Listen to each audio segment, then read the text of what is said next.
This region is known for its winding forest roads and scenic wild beauty. And there's one vehicle that's as rugged as Happy Valley. It's the Kia Telluride from Lion Country Kia.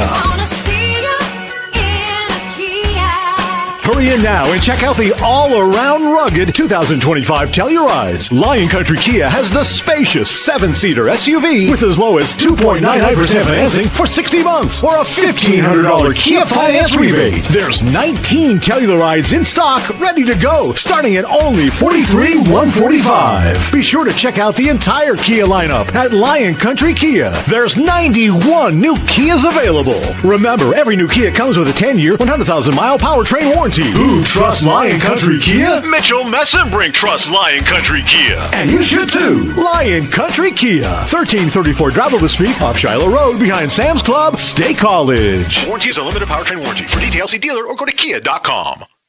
If you love wings, if you love rings, and all kinds of other tempting things, great times, great food, get to Quaker Steak Lube. Get our Best Wings USA, signature sauces, mouth-watering appetizers, or any of our delicious award-winning lube favorites. Great times, great food, get to Quaker Steak Lube. I'm the Modelo Recruiter, and I'm looking for fans with good hands and great speed. The ones who stay focused and never miss a play. They go the distance on game day, even when their team is away. I'm always watching, always looking to reward more full-time fans. Because football isn't really football without you. Lusk & Associates Sotheby's International Realty proudly presents the introduction of our new State College office at 314 South Borough Street in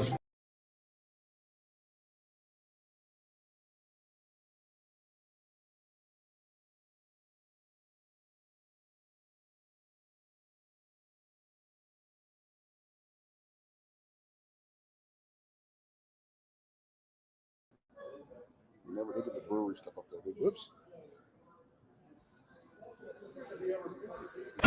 This region is known for its winding forest roads and scenic wild beauty. And there's one vehicle that's as rugged as Happy Valley. It's the Kia Telluride from Lion Country Kia.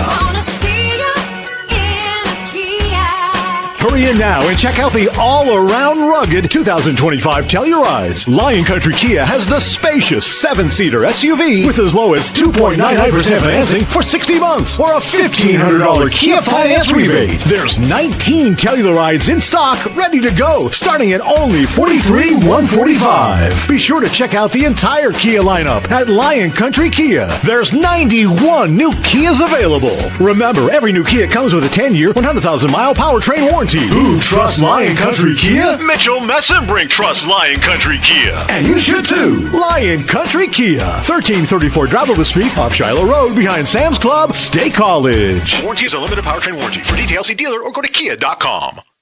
If you love wings, if you love rings, and all kinds of other tempting things, great times, great food, get to Quaker Steak Lube. Get our Best Wings USA, signature sauces, mouth-watering appetizers, or any of our delicious award-winning lube favorites. Great times, great food, get to Quaker Steak Lube. I'm the Modelo Recruiter, and I'm looking for fans with good hands and great speed. The ones who stay focused and never miss a play. They go the distance on game day, even when their team is away. I'm always watching, always looking to reward more full-time fans. Because football isn't really football without you. Lusk & Associates Sotheby's International Realty proudly presents the introduction of our new State College office at 314 South Borough Street in State College. At Sotheby's International Realty, we advertise locally, nationally, and internationally. bringing the best of advertising and promotion to each and every one of our properties, big or small. Call now.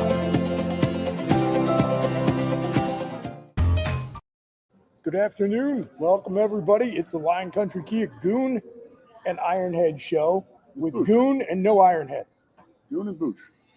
I mean, seriously, you think that like Ironhead like wakes up in the morning and says like, you know what? I've gone my whole life being called Ironhead, and now I get matched up and doing a radio show with a guy named freaking Goon. He doesn't have the big head anymore. I have the biggest head. Didn't somebody say that like one of the first shows? They're like, why isn't this called the Iron and Giant Head show or something? The Iron Giant? The Iron and Gigantic Head show. Well, welcome everybody listening to us here on the airwaves in Happy Valley on 98.7 The Fox, watching online. We are, of course, out at Quaker Steak Lube here in Happy Valley, as you guys always are, Tuesdays and Thursdays, 2 to 4 p.m. The Wing Bar, all you can eat, one of the best deals in the Valley, opens up at 4 p.m. as we go off the air. Encourage you to come on out and join us here. Come say hi before we're done off the air, or come out afterwards and enjoy the all-you-can-eat Wing Bar at Quaker Steak Lube. Goon! Since you and I are both Eagles fans, let's abuse our on-air privileges and start by talking about that Monday Night Football game. It might have been ugly to some folks. It was a thing of beauty to my sense of it. Complete excitement. Let's talk about it, though, seriously. Every change of possession was excitement. I think it was, I think Joe Buck said, he said the football week started with a 10-7 final. That was the Seahawks-Raiders game on Amazon on Thursday night. But that was a bad game. That was a terrible football game. This was a good 10-7. I thought this was a great defensive struggle between two of the best teams in the NFC, both of whom, for various reasons, absolutely needed to get that win. Crazy, man. The Eagles are just stacking tiebreakers against all the best teams in the conference. I mean, it's amazing right now because they're winning, but how they're winning, it's sometimes it's defense, sometimes it's special teams. Sometimes it's offense. It's crazy. How about it? It's a good thing because you're winning games. That's the bottom line. If you're winning, you're winners finding different ways to win. Yeah. So we're not used to around here lately. Yeah. In the state college We'll area. get there. Holy crapola. Yeah. We'll get to that. But before we do, Green Bay comes into that game.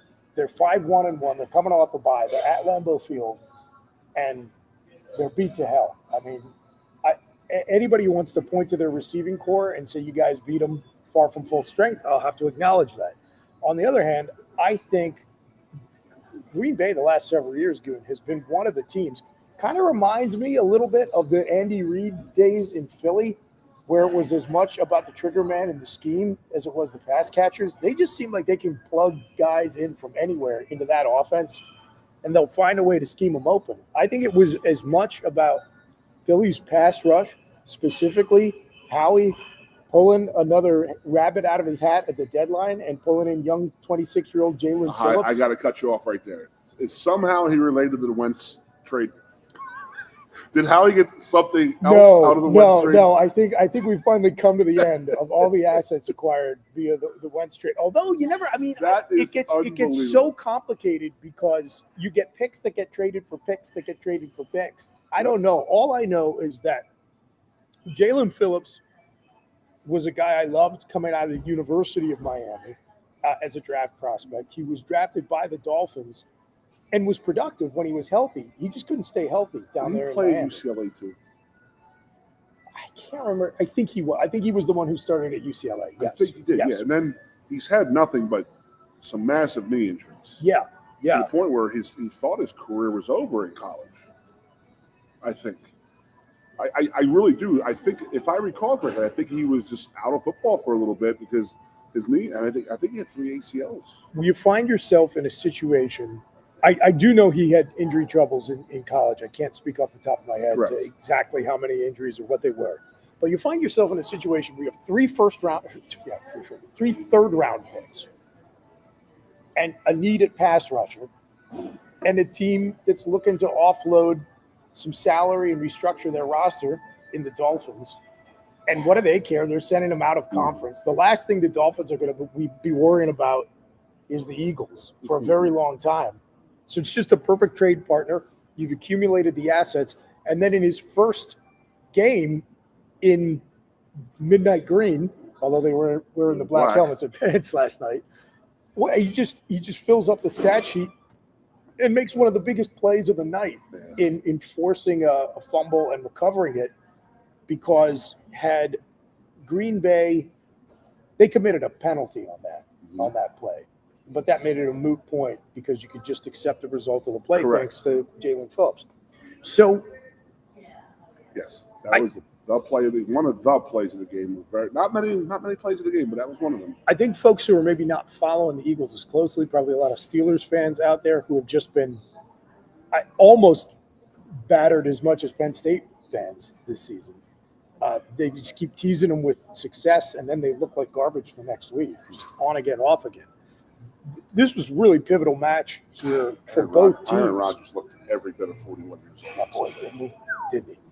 That was my concern with Pittsburgh signing him. I just thought he looked completely cooked in New York. And I thought, okay, you get him into a different situation, more stable organization, better talent around him. Maybe you can squeeze the last little bit of juice out of the orange. We didn't see the true Aaron Rodgers in New York. We saw 3 plays and they blew his Achilles. Sure. And then that's not a 6-month, 8-month rehab. That's a good 12 to 16-month rehab for that. Just so you know. Yeah, and that's a 40-year-old dude. Yes, exactly. Yep. So the Jets never saw the real Aaron Rodgers, and he has shown glimpses this year, but he showed glimpses of being a 41-year-old man. Well, that's where I was going. What are the odds that, given what we saw in New York and the fact that he was a 41-year-old guy recovering from that injury, what are the odds you were going to get top-level play out of him, even through 17 regular season games, and then you got to go into the playoffs and you got to face an elite defense every single week? I don't know. I mean, none of this is shocking to me. It's really not. I think that it was a cheap guy to have for the Steelers. I mean, but it wasn't. He came pretty cheap, didn't he? Did he restructure? He did, but again, my point was, if this is what you're gonna, if this is the way you're gonna build your team, man, like a better way to spend that money is just let Mason Rudolph run the offense and try to go put some better talent around it. But the issue that the Steelers have is they have encumbered so much of their salary cap on the defensive side of the ball, and they're just not getting a performance out of that unit that is even half of where they would need to be to justify eating up that much cap. No team in the league is spending more on the defensive side of the football against their overall salary cap than Pittsburgh. And the results are just, I mean, totally unacceptable. The Steelers are showing their age too. Like TJ Watt is definitely showing his age. Hayward is really showing his age. Sure. That was a dumb signing from them, giving him a restructured 2-3 year deal there. I mean, you're going to have to cut him to get rid of him. I don't think he's going to go back and say I'll play for half as much next year. You know, I think him and they traded Micah Fitzpatrick to bring in Jalen Ramsey, and guess what? He's showing his age too. Yeah. And now Darius Slayer's hurt, who I love and Eagles fans love, but everybody acknowledged the dude was at the end of the road. He even was saying last year he was only going to come back and play for one more season, and realized that he probably didn't fit into the Eagles' salary cap plans. So the hope was, if you signed him, that you knew he was looking for one more payday. He had definitely had some gas left in the tank, not a lot, but some at the end of the season last year. And you just hoped you could keep him healthy, and that hasn't been the case. Just crazy. Just bad situation if you're a Pittsburgh fan. They have been living on the edge of the knife for multiple seasons now, trying to win in a way that I don't know that you can in the modern NFL, which is to stock up on defense and try to win every game 17-10. Yep. I just don't think you can't get through a season like that. That's what they tried to do last year with the Justin Fields, Russ Wilson combination at quarterback. I mean, it's basically like this year, they're just doing the same thing. They're re-racking the same failed strategy they've been using for multiple seasons and just trying to say, well, one Aaron Rodgers will be greater than Justin Fields plus Russell Wilson.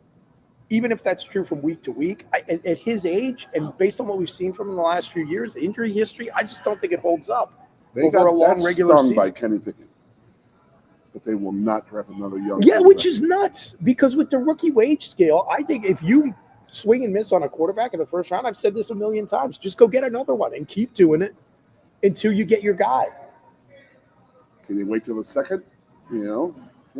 It depends, but look at the life Jackson Dart has breathed back into a complete trash organization in New York. Well, and you're telling me that I'm pretty sure he be, breathed because that's why I was done for the year. I think. Well, I think he's buttered up. I want to take a minute to talk about a few things with Jackson Dart, but just to finish up, he should be in black and gold this season.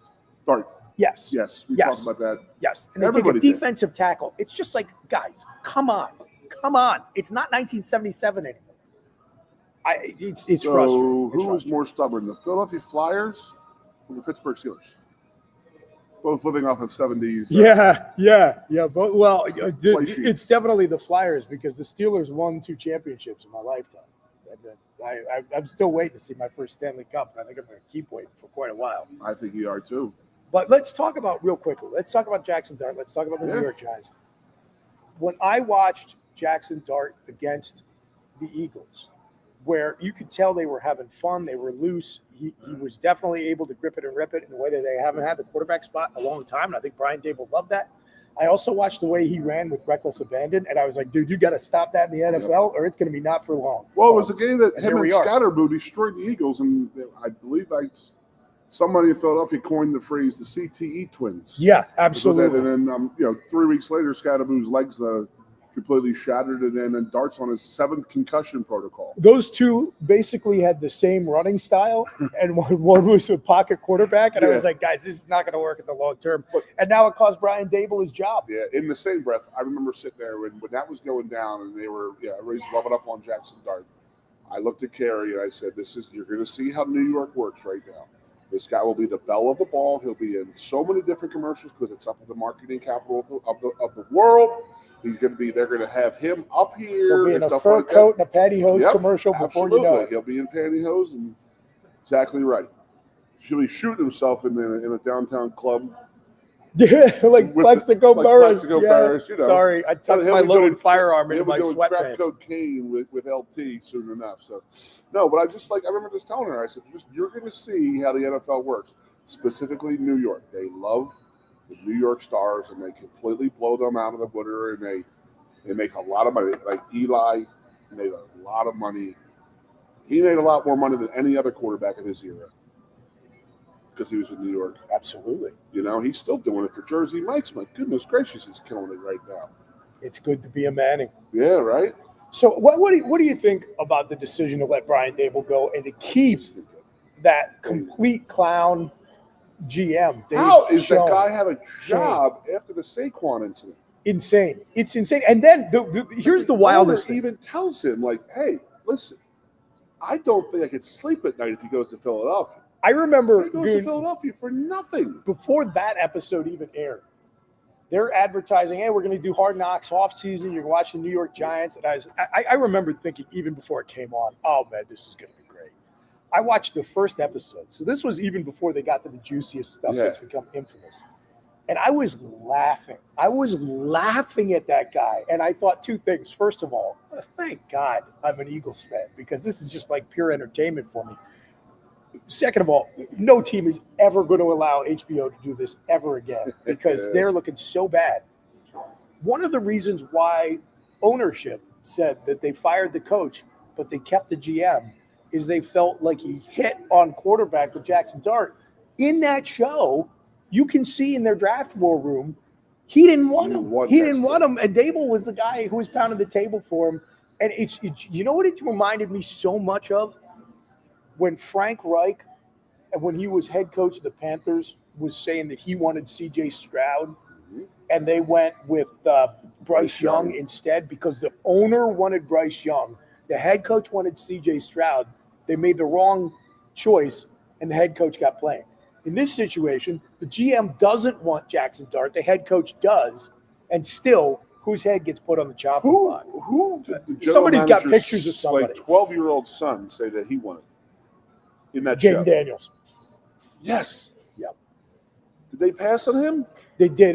That was when they took Malik Neighbors. Oh, well, they hit pretty good, but then he got Meadowlands the knee. Yes. Yeah, now that I'm thinking about it, I'm sorry, it wasn't the HBO show. It was some of the behind-the-scenes stuff that the Giants themselves released. So they sort of told on themselves that the GM didn't really want the quarterback they took. And he's saying to Brian Dable, well, you guys, you're pounding the table for him, so we're going to take the shot. And now he's still there. Thankfully, I'm glad. Screwing him up. We had a great talk on the obligatory podcast last night, which is out and available wherever you get your podcasts. Please go download it. Noble was talking about being back at what was, I didn't even realize, no longer FedEx Field. It's now like Northwest Stadium or something. But whatever, the Commander's Stadium. And he was talking about running into. Did he got like an alumni thing there? No, he was calling the. Oh, he was calling the game. Calling the game on Sunday. And he said, he ran into Mark Brunell, who was the quarterback there while he played for a little while, Fred Smoot, and Hank Fraley, former Eagles center. Who's he coaching? And Bobby Engram was there too. So Bobby Engram is coaching receivers for the Commanders. And Mark Brunell's a quarterback's coach. I think Hank Fraley is Detroit. I think he's an offensive line coach. He is in Detroit. Yeah. That's who Washington plays. Yes. Yeah, and Smoots was there. He's working for the organization in some capacity also. He's a former defensive back for the Redskins. And he and Brandon also played together. And they were just talking about the difference in the way the organization is run pre-post Dan Snyder. And I was joking about how, as an Eagles fan, I hated paying for parking at that Indiana game down there in 2010, but I felt good about subsidizing the Dan Snyder regime because I just wanted to keep it going as long as I possibly could.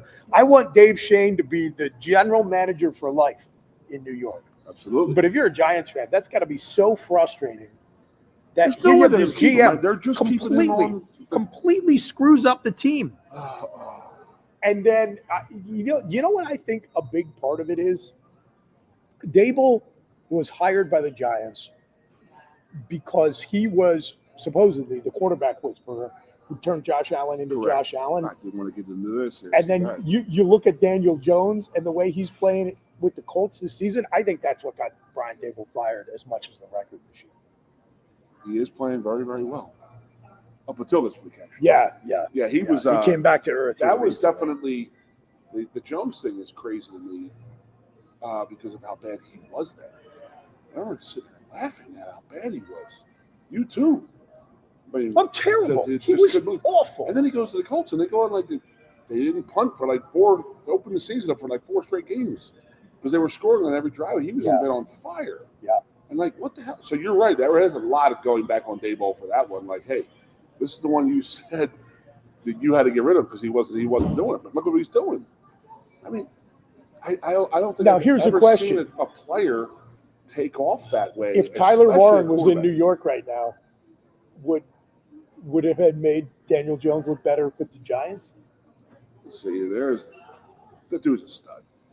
They put something out today. How about we might have the offensive and defensive rookie of the year? Yeah. And somebody asked me that, like somebody was when James was getting fired. Somebody said, "How does he win 13 games last year and then come to this?" And it's like, well, when the future NFL Rookie of the Year offense and defense come from the same college program on the same team, yeah, that's a couple wins right there. You see this comment, by the way?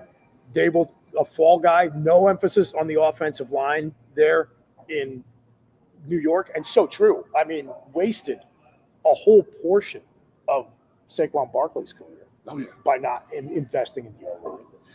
I just love that those meetings. I'm still just completely laughing my booty off about that one. I just can't get rid of Saquon. I can't imagine going to the Eagles. He goes to the Eagles for nothing. They didn't get a draft pick for him. Speaking of great Penn State offensive and defensive players in the NFL, how about the Penn State on Penn State violence last night? Micah just getting away with the most blatant trip in the world. Maybe saves a Saquon Barkley touchdown. But I just was cracking up. The only tackle of the game. Micah Parsons tripping up Saquon Barkley. It was, but boy, he was so disruptive in the pass rush. He put Philly in a bind a number of times because he was, moments away from just planting Jalen Hurts. What's up with Lane? Anything come out today? I have not heard. He's back in the game. He's fine. He's tough. He always does that. if you watched it, it was more of a scary thing than anything else. You know what? I had to turn it on late because we were recording the pod, so I didn't see the interview. Yeah. It was one of those, he got caught up from behind. His leg just got clipped a little bit from one of those that, like, it just takes that little bit of a kick on your inside of your knee for your ACL to go. Yeah. And it was enough for it to go. But it didn't go that far. So it was one of those, like, more scary things for him. He probably would have felt like, okay, all right, nothing's wrong here. Everything's tight. Everything's good. I know I've mentioned this before. Crazy to me that in today's game, he doesn't wear leg braces. Yeah. I mean, I know we didn't in college because the ones that they were trying to put on us were like crap. Yeah. The ones that Donjoy makes now. So every player at Penn State now, you know that the offensive line, they come to Penn State and they mold them to your legs. The Donjoy rep comes in there and creates a set of leg braces for you that's for your career. So that's, they take all that into account. So we didn't wear them back in the day. You ever watch the games from 85 and 86? Every player of the team wore them, included the quarterbacks. I remember seeing the quarterbacks. Yep, they had just the outside of the knee. They didn't wear it at the inside of the outside of the knee, and they taped that on. They put on the rep, and it was like a Velcro, and then taped it. I swear to God. I believe it. No, this is the same school that, Noble ever tell you about our ankles being taped in college? No. They didn't use pre-wrap. They made you shave your ankles and put the tape right on the skin. Sorry. Yeah. Well, then it didn't loosen up that much as it did with the, I will say that, with the pre-wrap and stuff like that. Okay. But it just seemed a little cheap now. Like, just shave your legs, get the hair off of it. Because everyone who had their ankles like taped every day, listen, that they all ended up having like cuts and blisters and calluses and all from the tape wearing ripping and all the tape that stuff. off. Yep, cut the tape off and you're pulling Time skin. to take a Coke break. We played last night. Did you get back in town for that? Back to the show for that last night? No, I think I was still over at the radio station. You listened to it. Talking about it. Yeah. Coke break. Yeah. I just want to say real quickly about Lane Johnson. I know I've mentioned this before. If anybody's listening out there and they're in front of their computers, you want a good laugh, Google the first round of the 2013 NFL draft. It's bad. It is just almost top to bottom, a complete train wreck. And the Eagles had the third overall pick, which was the highest they have picked in like forever. And in the middle of that complete tire fire of a first round, they pluck a 13-year and counting NFL Hall of Fame caliber tackle. Was just that amazing? The Long draft?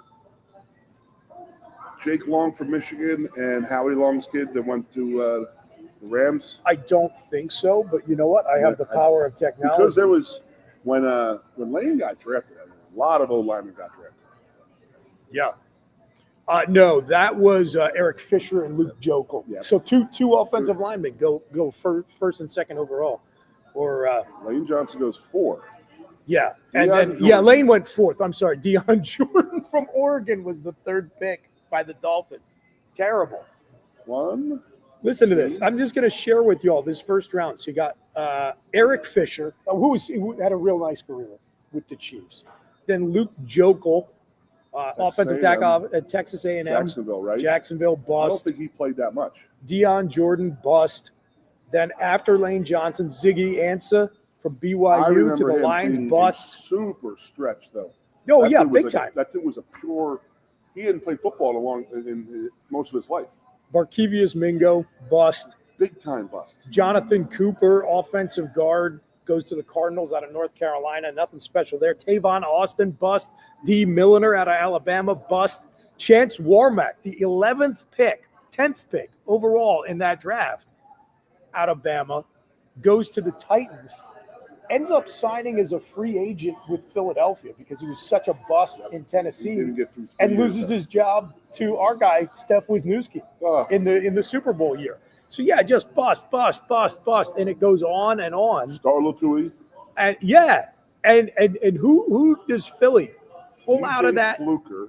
Complete mess? He was a bust. Lane Johnson. Look at this. E.J. Manuel, Jarvis Jones. Got Kyle Long. What a mess. Tyler Eifert, remember that tight end out of Notre Dame? He was supposed to be the truth. He never really panned out. Justin Pugh went to Council Rock North. Sharif Floyd, former Florida Gator, broke a lot of hearts in Happy Valley not coming here to Penn State. Ooh. Complete disaster I was for talking the about him Minnesota the other day. Vikings. I literally was talking about Shreveport the other day. Well, you were probably around when we were recruiting him on the staff, right? Or maybe just a little bit before. No, it was when I was done. Okay. He did. It would have been right about as you were finishing up here. Yeah, that but we would I have remember started going recruiting down him. into Philly and watching my high school play. He played for Northeast High School, I think it was, or George Washington, I think, High School, and they beat LaSalle in the city title, which is unheard of. And the public schools never beat a Catholic school team. We played this game this week. So we were talking about Sharif Floyd because I was sitting there saying, yeah, the big guy who played at Florida. Yeah. And I could not remember his name. He was great. I mean, he was great. To their credit, he was great for them. But, boy, not worthy of a first-round pick to Minnesota. Okay, No, all right, enough he was NFL a talk. bust for them. We got to talk Now about with Dayball. No. Go ahead. Go ahead. Nope. My man, I won't disclose information on who said it, but somebody said to me, a former player of mine, former teammate of mine, said, first chess piece has fallen. First whatever we call it, has been with Dayball getting fired, going back to Buffalo. Yeah. As the OC, Okay. and then their OC comes to Penn State. See, all right. Yeah, this is how I was going to connect the two segments. Hey, okay, here we go. So you've teased it properly. We're going to take a break here on the Lion Country Kia Goon and Ironhead show, coming to you live from State College's Quaker Steak and Lube. When we come back, we will pivot into Penn State, but we will not leave the topic of Brian Daboll and NFL coaches. There we Be go. right back. Stay with us. This region is known for its winding forest roads and scenic wild beauty. And there's one vehicle that's as rugged as Happy Valley. It's the Kia Telluride from Lion Country Kia. Hurry in now and check out the all-around rugged 2025 Tellurides. Lion Country Kia has the spacious 7-seater SUV with as low as 2.99% financing for 60 months or a $1,500 Kia finance rebate. There's 19 Tellurides in stock ready to go, starting at only $43,145. Be sure to check out the entire Kia lineup at Lion Country Kia. There's 91 new Kias available. Remember, every new Kia comes with a 10-year, 100,000-mile powertrain warranty. Who trusts Lion Country Kia? Mitchell Messenbrink trusts Lion Country Kia. And you should too. Lion Country Kia. 1334 Drabble Street, off Shiloh Road, behind Sam's Club, State College. Warranty is a limited powertrain warranty. For details, see dealer or go to kia.com.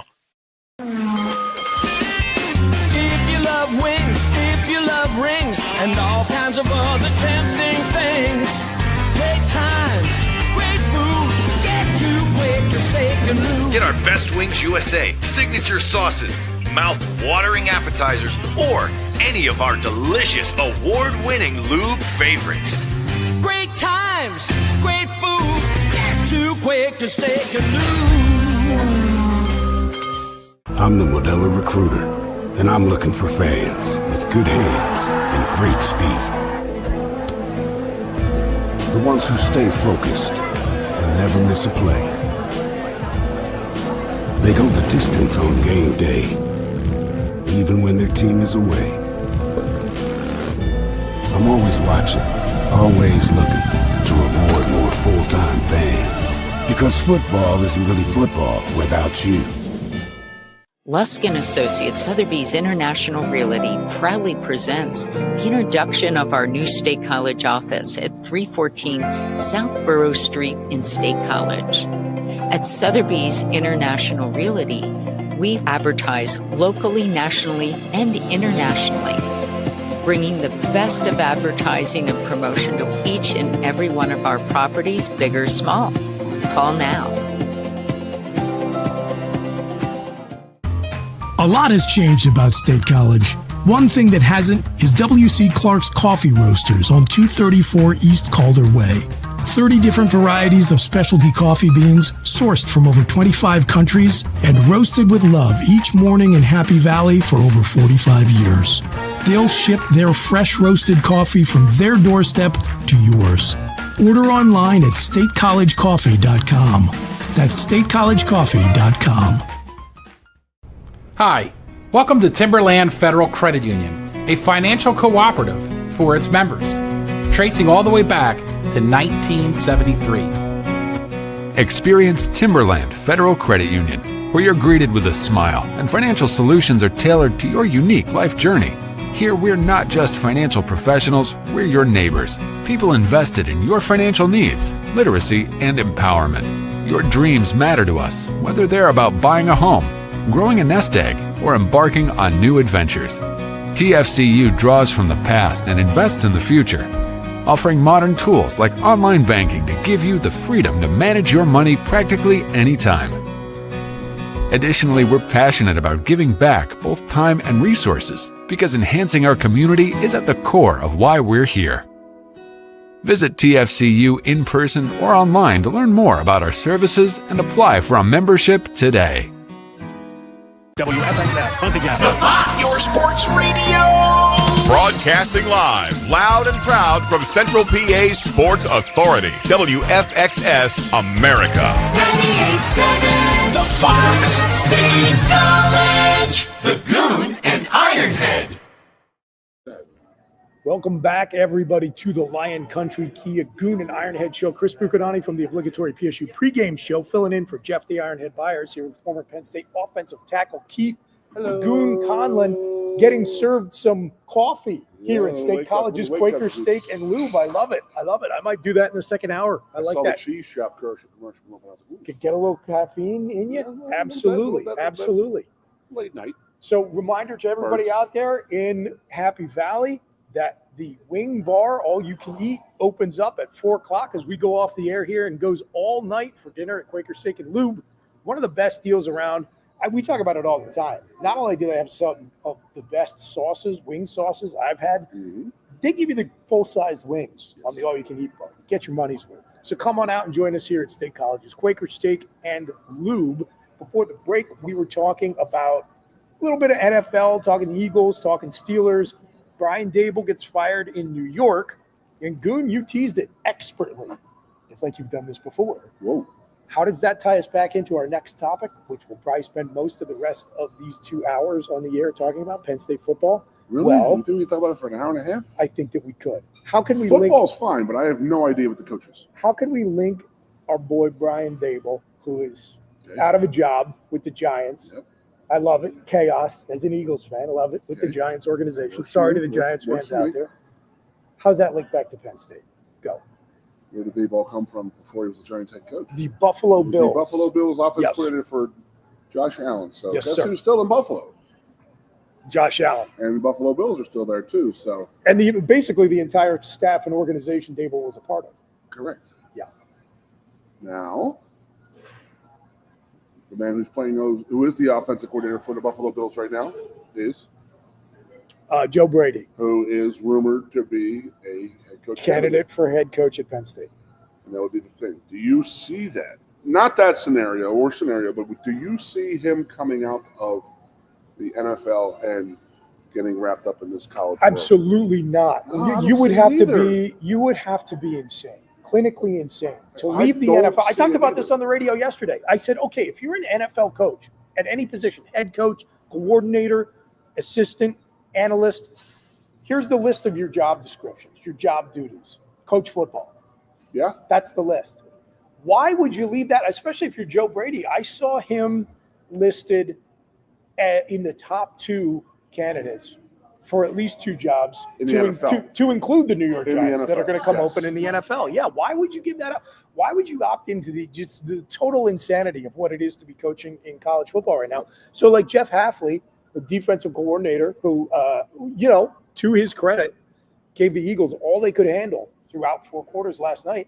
He left being the head coach at Boston College because he didn't want to deal with the nonsense. That's the direction it's going. Guys leaving college to go to the pros, not the other way around. See, okay, we're going to talk about coaches. I will talk about coaches, but like I said on my radio show with Landon last night, and that is that, like,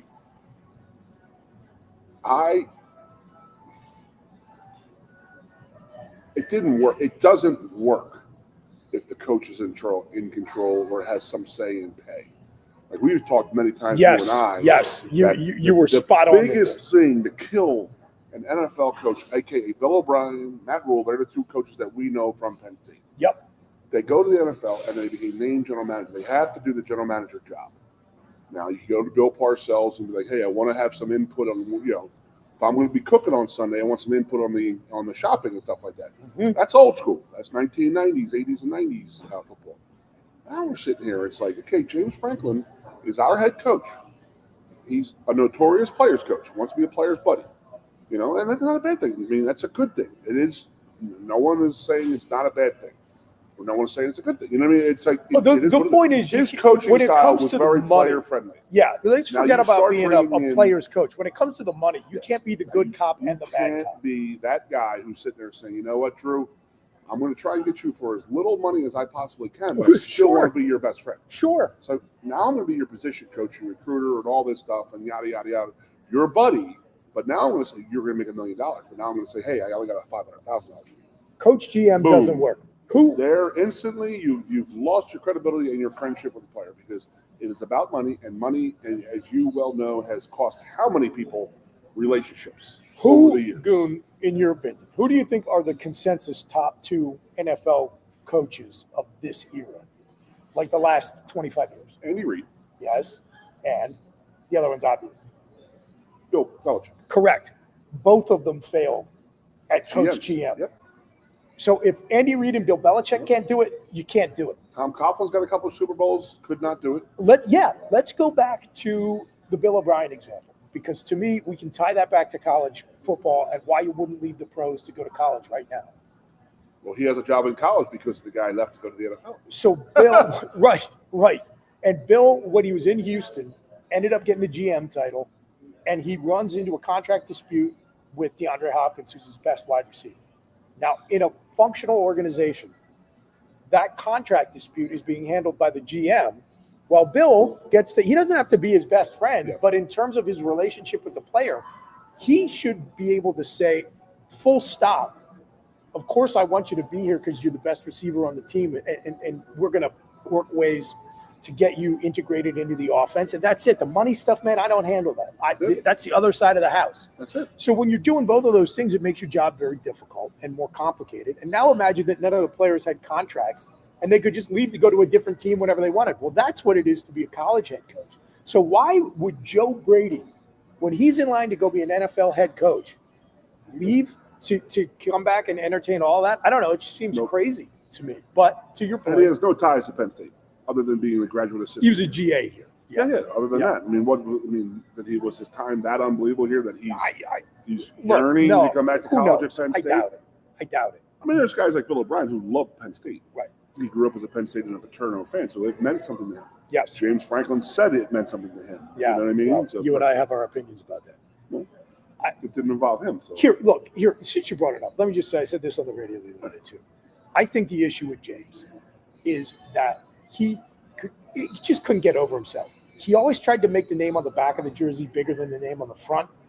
And you can't go to any blue blood program and do that. If you think you're bigger than Alabama or Notre Dame or University of Michigan, like Rich Rodriguez did when he got there, if you think your brand is bigger than the brand you're taking over, that's recipe for failure, man. Nebraska, Michigan, all of these blue blood schools have coaches come in and trying to put their name on the dynasty and their Bill Callahan at Nebraska. Exactly. Take away the black shirts. Let me tell you, the last thing you possibly do at Nebraska is that. And you start taking up all the records of the Husker power, the Husker strength, and the strength records they had at Nebraska. They got rid of them all. If you go into a big time program and you embrace what's there and you treat it like an asset to be appreciated, it's not a guarantee that you're going to succeed. But if you go in there and you act like it's secondary to your own ego and your own brand and your own way of doing things, it is a guarantee you're going to fail. Now, if you're good at what you do, you're going to die slowly. And that's what happened to James. If you're bad, you're going to die quickly, like Rich Rodriguez or Bill Callahan or many other examples of folks who have gone into big-time programs and thought that the name on the back was bigger than the name on the front. But anyway, I don't want to talk about it. Let's talk about some of these people. It's the old adage is you don't want to be the man who replaces the man. Yes, you want to be the guy who replaces the guy who replaces the guy. Yeah. So Ron Zook takes over for Sperry. Remember that? Yes. Yeah. That debacle. And then Urban rides into town on his white horse, and then boom, boom. Now he's an all-time legend. Sure. By the way, somebody made a great point to me. Florida's not a blue blood. They're not. You take away Spurrier's 1 year and Urban's 2 or 3 down there, and they are a South Carolina, Tennessee type of thing, like a flash in the pan every once in a while type of thing. People will say that about us too. There's probably 19 schools where the realistic ceiling is national championship contention. It's arguably 19, maybe it's 18. If you want to leave Nebraska out, I think they should still be in. They're a blue blood. They shouldn't be left out. Florida's in that group. They're not in the blue blood group. Penn State is the school that's the line of demarcation. Some people say we are. Some people say we aren't. We're one of 7 programs with 900 wins. We've claimed 2 national championships. It should be at least twice that many. Ooh. And that's really the number that keeps us out. But what I always point out to everybody is that I'm going to make you the list of the FBS programs that have had 11 win teams ranked in the final AP poll for 7 consecutive decades. Okay? I'm going to do it in alphabetical order. Penn State. That's it. And if they had 11 they had an 11-win team ranked at least once a decade. Usually more than once a decade, Yeah. but at least once in 7 consecutive decades, Penn State has had an 11-win team ranked in the final AP Top 25. And the reason why I include a final AP Top 25 is so you just throw out whatever, like Alabama A&M did it, or these whatever. New Mexico State did it. I have no idea. I'm talking about teams that have been nationally relevant consistently for 7 straight decades. Only Penn State has done it. No one else, even as the number of games has increased and the structure of the sport has changed, no one has been as consistently nationally relevant for the entire modern era of college football as Penn State. Now, in some cases, our highs haven't been as high as others' highs. We haven't had a run like Alabama. We haven't won multiple titles in this century. Our run was 82 to 86. State.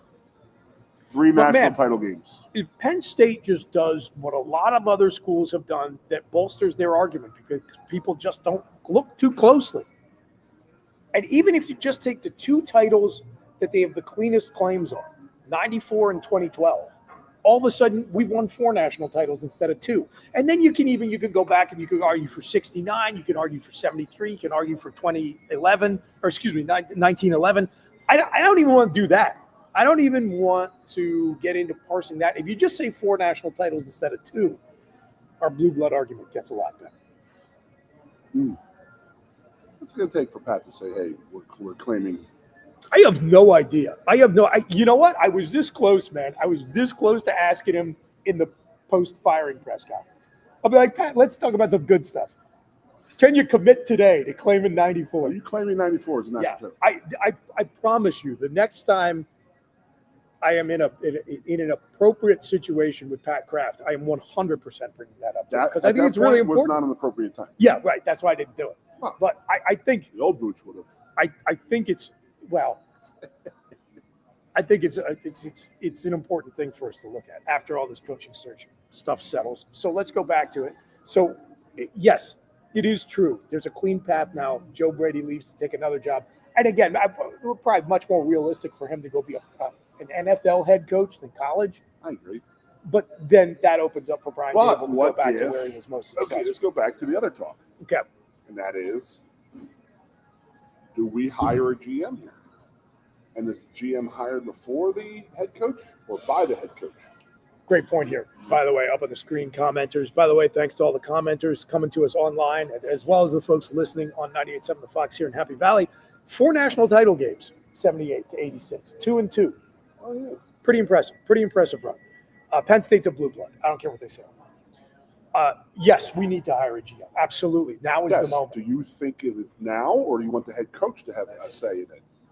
Because you better be able to work with this person. Yes, I think you need to have a good working relationship between the general manager and the head coach, because college football structured a little bit differently. I don't think the GM should be the coach's boss. No, not at the collegiate level. I think in the NFL, yes. I think it's almost like the GM has to be working in for the university, almost like the level of a coordinator, right? Yes. Like it's we're all on the same team, and the AD is everybody's boss. Correct, but the football coach will be above the general manager. Correct. In collegiate Correct. football. Because you can't have, for those out there who don't understand what we're talking about. Yeah, go ahead. That is that Chris Buchanani is a sophomore. He just second team All Big Ten last year. It's time for him to get paid. Yes. Linebacker? Yeah, I want to be a linebacker. I know it's not an important position, but I get to pick my own position in this theoretical, hypothetical situation. I want to be an offensive lineman, dude. See? Look at me. Look at you. Are you a linebacker? Once upon a time. Yeah. Yeah. Yeah. So, I mean, okay, it's time for Booch to get paid. Okay. His contract, him and his agent, who, by the way, all college players are having agents now, by the way, for those who don't understand or know every single one of them. Yes. The athletic departments want agents. Trust me, I just think that the agent have to be certified like they are in the NFL. Like, I don't want you to have somebody like, Uncle Vinny down the street who's your, collections agent for, getting your contract in order. But okay, that was the SEC general managers back in the day. The old McDonald's bags. Hey, come on down to McDonald's. I got a bag for you. Oh! Uncle Vinny was definitely the unofficial general Coach, manager time, of the time SEC for Boots to get paid. So the general manager, if we don't have a general manager, his people are contacting the head coach of Penn State football. Yep. And the head coach of Penn State football is a good friend of Booch. He recruited him, all this and all. Has a great relationship with mom and dad and this and that. And now it comes down to money. And then, Booch's job is, he wants to get paid as much as he possibly can. And then the coach has to come to you and say, hey, I'm going to lowball you. That's just how it works. We're going to start here. We'll work out from there. That instantly causes friction. Yeah. Between the player, the coach, the parents, the family, the agent. The coach has got to be able to put his hands up and say, hey, coach has got to say, I'm out. I don't want, like, when the old blue line thing at Penn State football. I know that Kale Sanderson's cousin, the so what? I don't care. Yeah.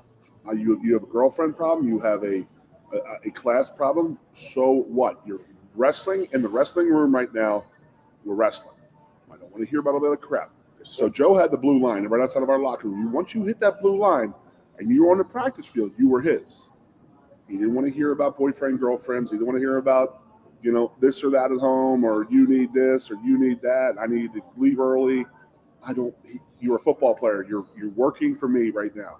Leave all other stuff behind. You're working on football right now. That's it. Sure. So that's the way a football coach should be. Now it's, hey, I'm here. I want to start talking about money, and you're like, the coach. It's got to be a tough conversation. Like, hey, you got to go out and play better. Or you want more money? Yeah. Yeah. You know what I mean? And then all of a sudden, the relationship you have with that player and his family is over. It's done. It's gone. Because once you start adding money into it, money problems, more problems. Yeah. That's the old adage, and it's the truest thing ever. So now you got disgruntled players who have they don't have a contract. They don't have to stay here. Nope. They can leave at any time with no repercussions. So you're burning relationships, and all up to the point where, okay, well, now they're going to leave. Now they're going to go away, and now they're going to quit the team. Whereas if you're dealing with the general manager and his only job is to work on contract monies and stuff like that, that's all I do. I go out, I get fair market value, I get all these assessments and this and that, and I make the decision, and this is what we're going to pay you. You like it or not. You can argue back and forth as the general manager and an agent. That's fine. But now as the head coach, you can't be doing that, because now you're like, I'm worried about installation of our offense, and you're over here talking about money and stuff like that. You have money on your mind. You should not be worried about that. You should be worried about football. The coach just wants to coach football, coach his players, coach his guys, not have to deal with all this crap. Let the general manager deal with it. Also, where do we go? How many things can you do well at one time? There's a limited number of hours in the day. You got to eat and sleep. James is a self-admitted, micromanager. He likes his. He thrives in a situation where all this stuff is going on, but it wears you out. I think Burn him I out. think he was Burn him burned down. out. I truly believe that he was. Yeah. We said that in those after those first 3 games. We said, what is going on out there?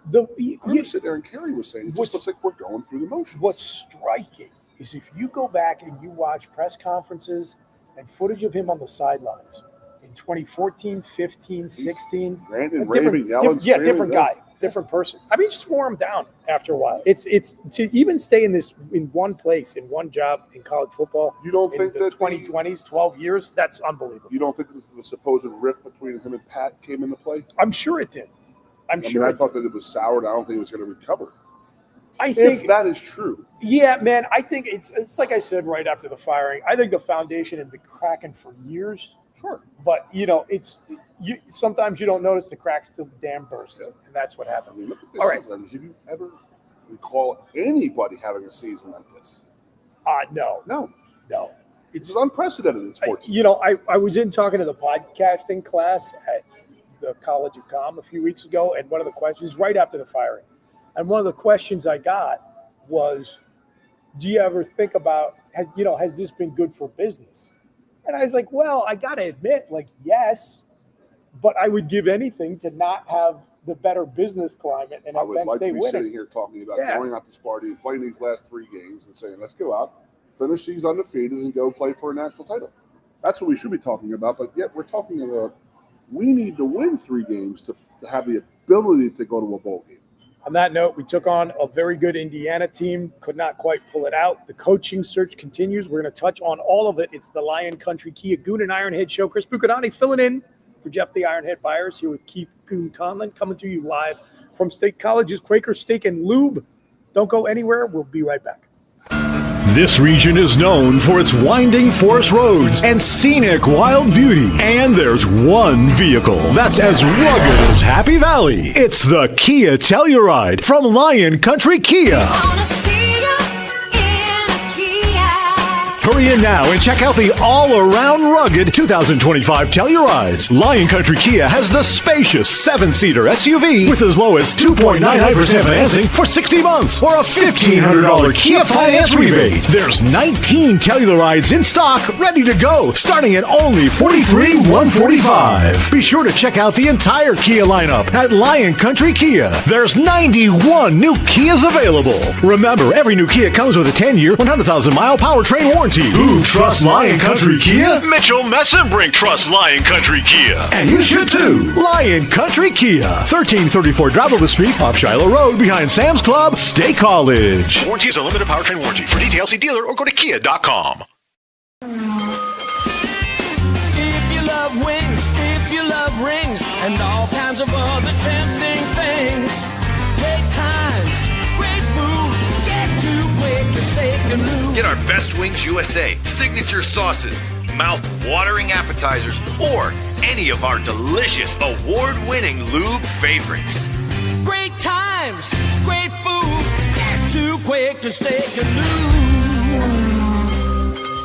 I'm the Modelo Recruiter, and I'm looking for fans with good hands and great speed.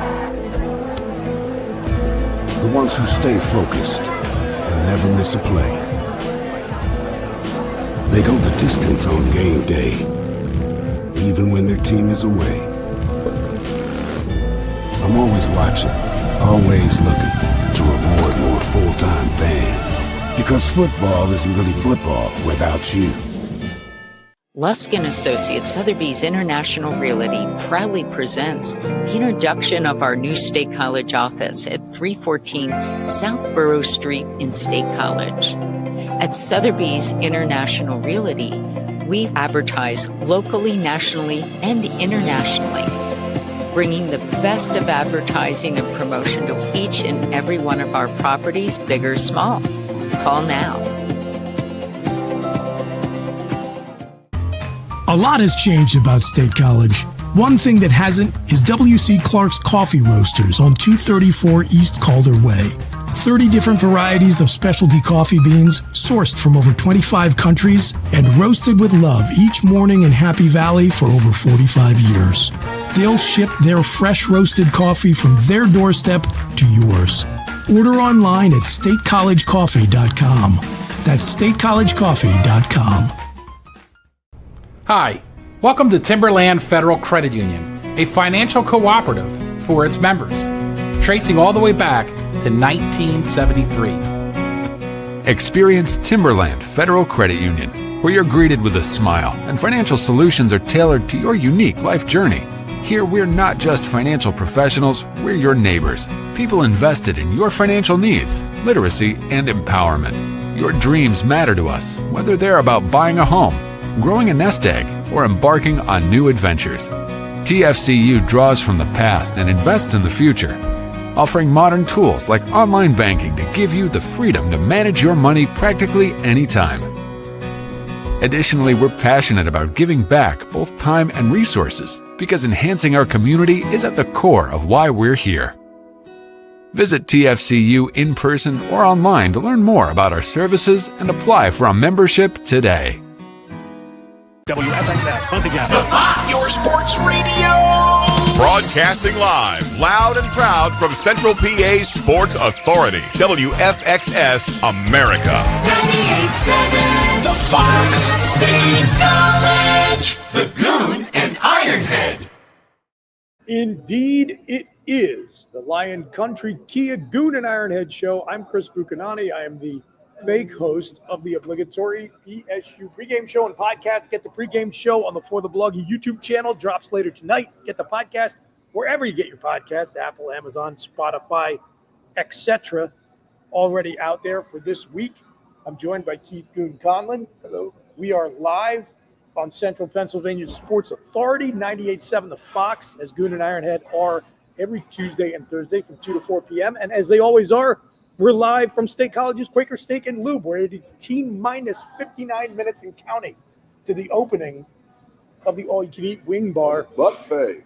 Starting to fill up. Come on out and join us here at Quaker Steak and Lube, one of the best venues and values in the Nittany Valley. And we've been talking Penn State's coaching search, Goon, and we've kind of speculated a little bit about Joe Brady as a possibility of bolting Buffalo, where he is currently the offensive coordinator. The former GA, former OC at LSU. We could talk about him, but I'm just talking about, like, we finished Rutgers 29th of November. Yes. That Wednesday is National Letter of Intent Day. Correct. We don't have a coach in by Sunday. It doesn't matter, and this is why. God. Because there's only one transfer portal window. It's in January, and you're going to see, I promise you, more than we have ever seen by far in the short history of this era of college football. A lot of guys going the Julian Sayin route, where they sign a national letter of intent with a school in December and never step foot on that campus because they go immediately into the transfer portal and end up playing somewhere else. Because of the way this calendar is set up, you got to sign an LOI that's not worth the paper it's printed on. So because what really matters is who's coaching where in January and whether or not you go in the transfer portal. Now, Landon is of the ilk to saying that once you sign the letter of intent, is your NIL money kicks in. That is. So we're going to ask our recruits that supposedly recruits, hey, don't sign a letter of intent or to sign a letter of intent. Yeah, but you know what? Listen, you understand what I'm saying? No, I sat in the end of September, Friday before the Oregon game. I sat with Mike Villagrana, the executive director of Happy Valley United, and Troy Hoon and his dad, and they're talking about he's already paid commit. He's already signed his contract. He's been paid his money. He's locked in. Guess what? Troy Hoon's not coming to play football. None of this stuff. There's no rules, man. The only rule is that there's no rules other than that one. So the kid took money, NIL money from Penn State. And probably paid it back. Who knows? Probably the next school that wants to sign him, they'll say, what? What do you have to pay back? A few $100,000 here. Here's a check. You're good to go. There's no rules. There's no rules. There is nothing anyone's going to get paid in 28 days in December that's going to prevent you from signing. And maybe there isn't. I don't know. Who knows? That's what I'm telling you. No rules. This whole idea that if a guy wants to go play somewhere other than where he's at, that there is any ironclad impediment to it, that's just a fantasy. It's not true. If you don't want to be there and somebody else wants you to be somewhere else, it will happen. We don't have a coach in play the first 5 days of this, of January through the national. It is. Yes, it's still. We don't have guys. We don't sure. have guys. We don't have a head coach. We don't know what offense we're going to run. We don't know what defense we're going to run. Yep. Why would somebody even want to sign here? I mean, for a lot of reasons, but I get it. That's why these recruiting classes are falling apart, and why it still probably doesn't really matter because you can just. It's just so anything bad. you Why want to even do, have you it? can do. I think Why Drew even have Allen's going to Letterman play time? another year of college football. By the way, I was thinking about that. anything you want to do, you can do. He's a great argument for it too. Extra years have been granted for far less than the case he will make, which is I got to play less than half of my senior season, and my freshman season, basically, I didn't play a meaningful snap. So if you let all these other yahoos get a second or a final year of eligibility, you ought to give one to me. Now, it won't be here at Penn State, but I think Drew Allen is playing college football. How much did he play as a freshman? He appeared in every game. He didn't play a meaningful snap other than a handful at Purdue in the first game of that season in 2022. Why would we do that? Because the assumption at that time was that Drew will play so well, you'll be lucky to have him for 3 years, let alone 4. How'd that turn out? It did not turn out well. I wouldn't mind a kick in the back, to be honest with you. He's not coming back here. No, I think he'll come back here. No, I think that it's just a parting of the ways. I understand what you're saying. Before we completely exhaust the Joe Brady, Brian Dable, Penn State triangle, let me ask you this. Bill Belichick. Worth kicking the tires on Brian Dable himself with some Penn State connections because his son was an equipment manager here on the team? You are correct. There was that picture. We see a video of him. He's like, hey, can I get a selfie with you? And he goes, go Birds. Yeah, yes. Awesome. It was a parents' weekend at a frat house or whatever. I love it. Yeah, Brian Dable was wearing a Penn State hoodie as he got fired from the Giants yesterday. Was he really? Yeah. So. Oh, maybe that was him saying, hey. Could you call him up? Why wouldn't you? You at least explore. Why wouldn't you? Now, I don't love the idea, to be honest. And again, you'd have to be a complete lunatic to go from the NFL to college. Let's go back to square one. Do you think Pat had somebody in mind when he fired James? I don't know. I am convinced that James was done. He was what is it, lame duck. Here's what I think. I think first of all, you should. A good leader should always have contingency plans. Yep. And if between Neely and Pat Kraft, they were not seriously plotting out what is James Franklin's exit strategy after halftime of UCLA, that's professional negligence. So, yeah, there should have been a plan in place for sure, and probably some surreptitious phone calls placed to agents of other potential candidates. Do you think that is still the play, or has it been changed? I mean, if I had money, which I never have any of, sure, I would have put money on Matt Rule. That would have been the smart better's choice. I never liked that as a top option. I didn't hate it the way some people did, but he wasn't in my top 5, not ever. I just hate when they call him Franklin Light because I mean, it's like, come on, why? Dude. He's playing with Temple and Baylor teams. He's not playing with top 10 teams against these top 10 programs. You understand what I'm saying? I mean, he blew a 28-3 lead in one of those games at Baylor. And listen, I don't want to hear. You can't simultaneously sell me on he builds these programs up and then, okay, great, to what?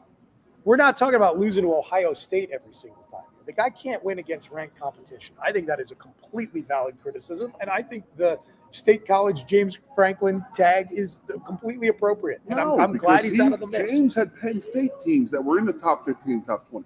What were Matt teams? What were they ranked? Okay, fine. I mean, look, he's staying in Nebraska. Argue. Yeah, let's. Well, that's the other thing is that do you think Signetti is locked in at Cincinnati?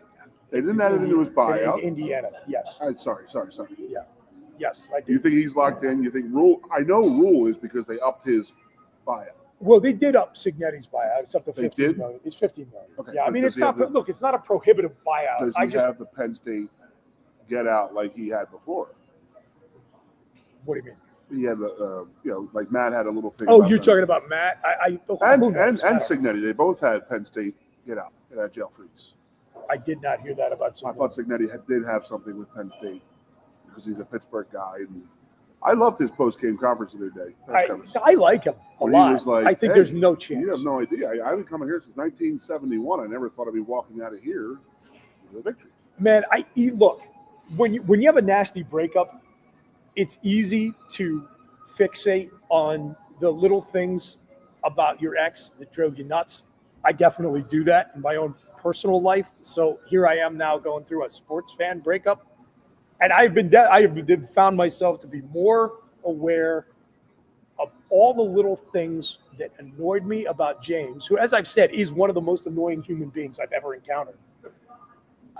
It does drive me up the wall that Brett Bielema, Kurt Signetti, and I can probably think of a few more, have spoke more positively about my town, my school, my football team, and my alma mater than the guy who was the head coach here and paid princely sums to coach his football team for more than a decade.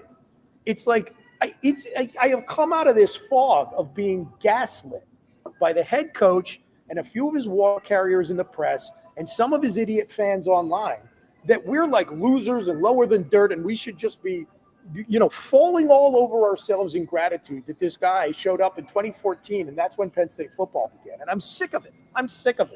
I know the next guy who comes in here, whoever it is going to be smarter in one respect than James, who, by the way, I actually like and I'm very appreciative of, and I hope we can all kind of come to Daytime at the end of the day with. Big word. The next guy's going to come in here and he's going to look around and he's going to see what I experienced in the fourth quarter in Beaver Stadium, which is no matter how hard you knock us down, we are going to get right back up, and that stadium's going to be filled with over 100,000 people, and they are going to be screaming so loud you can't hear yourself think. And it damn near put Fernando Mendoza, who's one of the best quarterbacks in college football, out of his game. And it took the otherworldly curse that has been placed on this football team to stop it. But everything that makes Penn State one of the best jobs in college football, and a place where you can come make your professional name, and a place where you can win at the highest level and contend and win a national championship, that's all going to be here, and the next guy's going to appreciate it more than James Franklin ever did. You didn't get enough credit for that article you wrote. I got a lot of credit and a little bit of crap, but mostly credit. Crap from who? Look, there are some people out there who, in fairness, think that James hung the moon and that and this he's only here. The only reason we're winning is because of right. That you guys, it's our own fans and our own press. Some of them want to run us down and act like this is some crap shack that James came in and turned into a McMansion, and it's just nonsense. Now, I will say, in fairness, the guy had been our coach for 12 years. There's a whole generation of fans who know no distinction between James Franklin football and Penn State football. So I get it. A lot of these folks are younger. The younger generation is always going to reflexively push back against the older generation. It's all fine. I all understand it. I understand all of it. But there were some people who really disagreed with this move, and I respect that. They're fans just as much as I am. They're entitled to their opinion and they just are, as much they as call I am. us fickle fans and craziness and Joe Bots and everything else. But it is embarrassing when Kurt Signetti comes in and speaks with more authentic appreciation for the stadium where our team plays than most of the time I felt our head coach did. And it's like I said, he did so many things well, but he couldn't get over himself. He was papering over some really deep-seated insecurities that never allowed him to make the name on the front of the jersey bigger than the one on the back. And it was ultimately his undoing. And maybe he'll learn a lesson from that and apply it at Arkansas or Virginia Tech or whatever other place. He will now make the fan base slowly come to hate him, but I doubt it. Hate him? There's no hate. I mean, there's fine. You know what I mean. I mean, the fan base slowly come to realize he's the most annoying human being on the planet. You keep on saying, I don't get that, but I mean, I did when he started with the airport thing, like talking about he needs this and everything was always I need. And we're not bashing. I'm not bashing James at all. I kind of am only because I get bitter about my exes. Sure. I have plenty of nice things to say about James, and maybe that's part of it Would too. you invite Bill back, or was that breakup still bad? Oh no, listen, I love Bill. I would take him back. You can't because he's done too bad of a job at Boston Bill College. got screwed here. But man. if Bill came back, man, I personally I'd be thrilled. But you can't hire him. You can't. No, he's one of me. And let me just say, I think maybe that's another reason why I get so irritated talking about James. Is there were things about him that always drove me nuts. The one that bothered me the most is, as you know, I'm as Happy Valley and as Penn State as you're going to get. I love this place. I love this school. I love this town. And I thought he never appreciated what he had. And I thought that the constant backhanded condescension drove me nuts.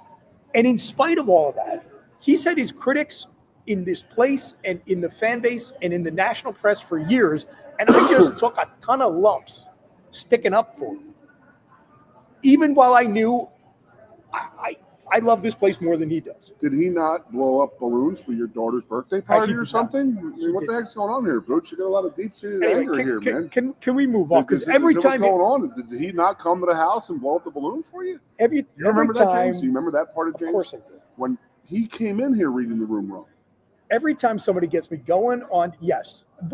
Well, I will make one more content. Every time somebody gets me going on James Franklin, this is what happens.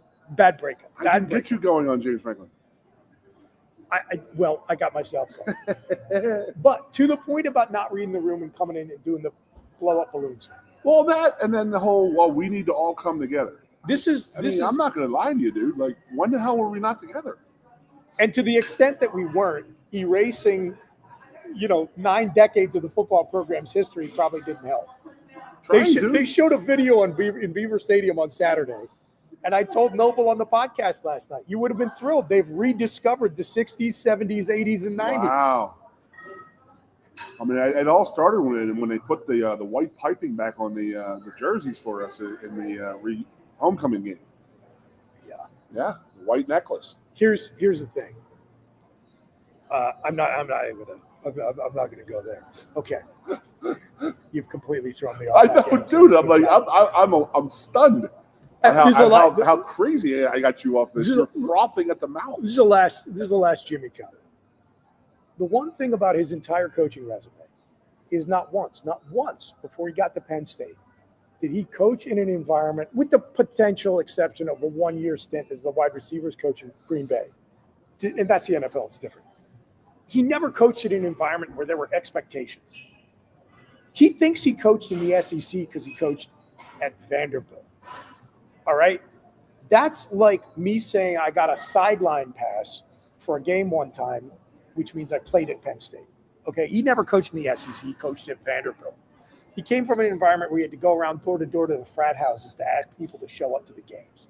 He never dealt with the pressure cooker of what it is to be at a program where the expectations are at the highest level.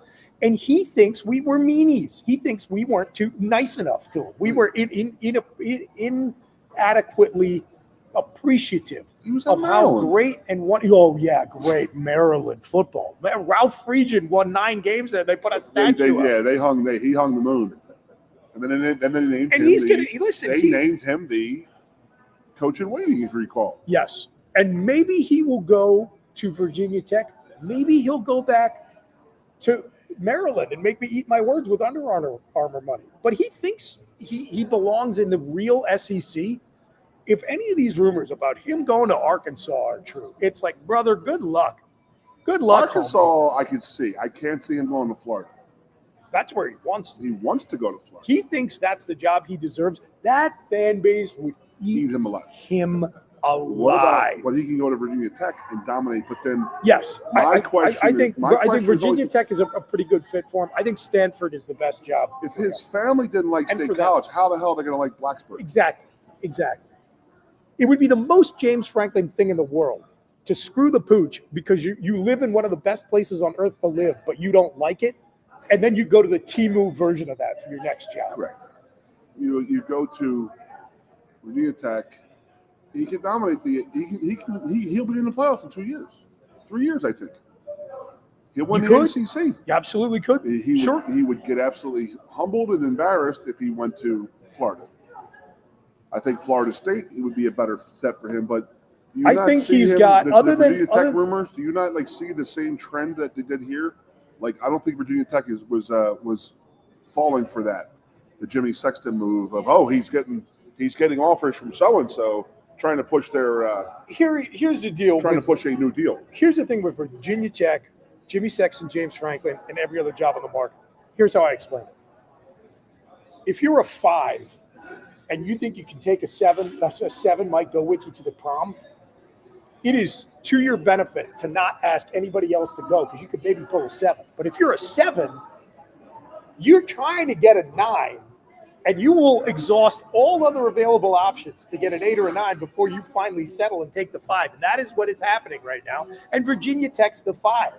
And listen, if he ends up there, I promise you, they will be over the moon because the ugliest girl on the cheer squad is still going to take them to the prom, and they're excited. But they will never forget that he and his agent jerked them around at the outset of the relationship, and every single time it happens afterwards.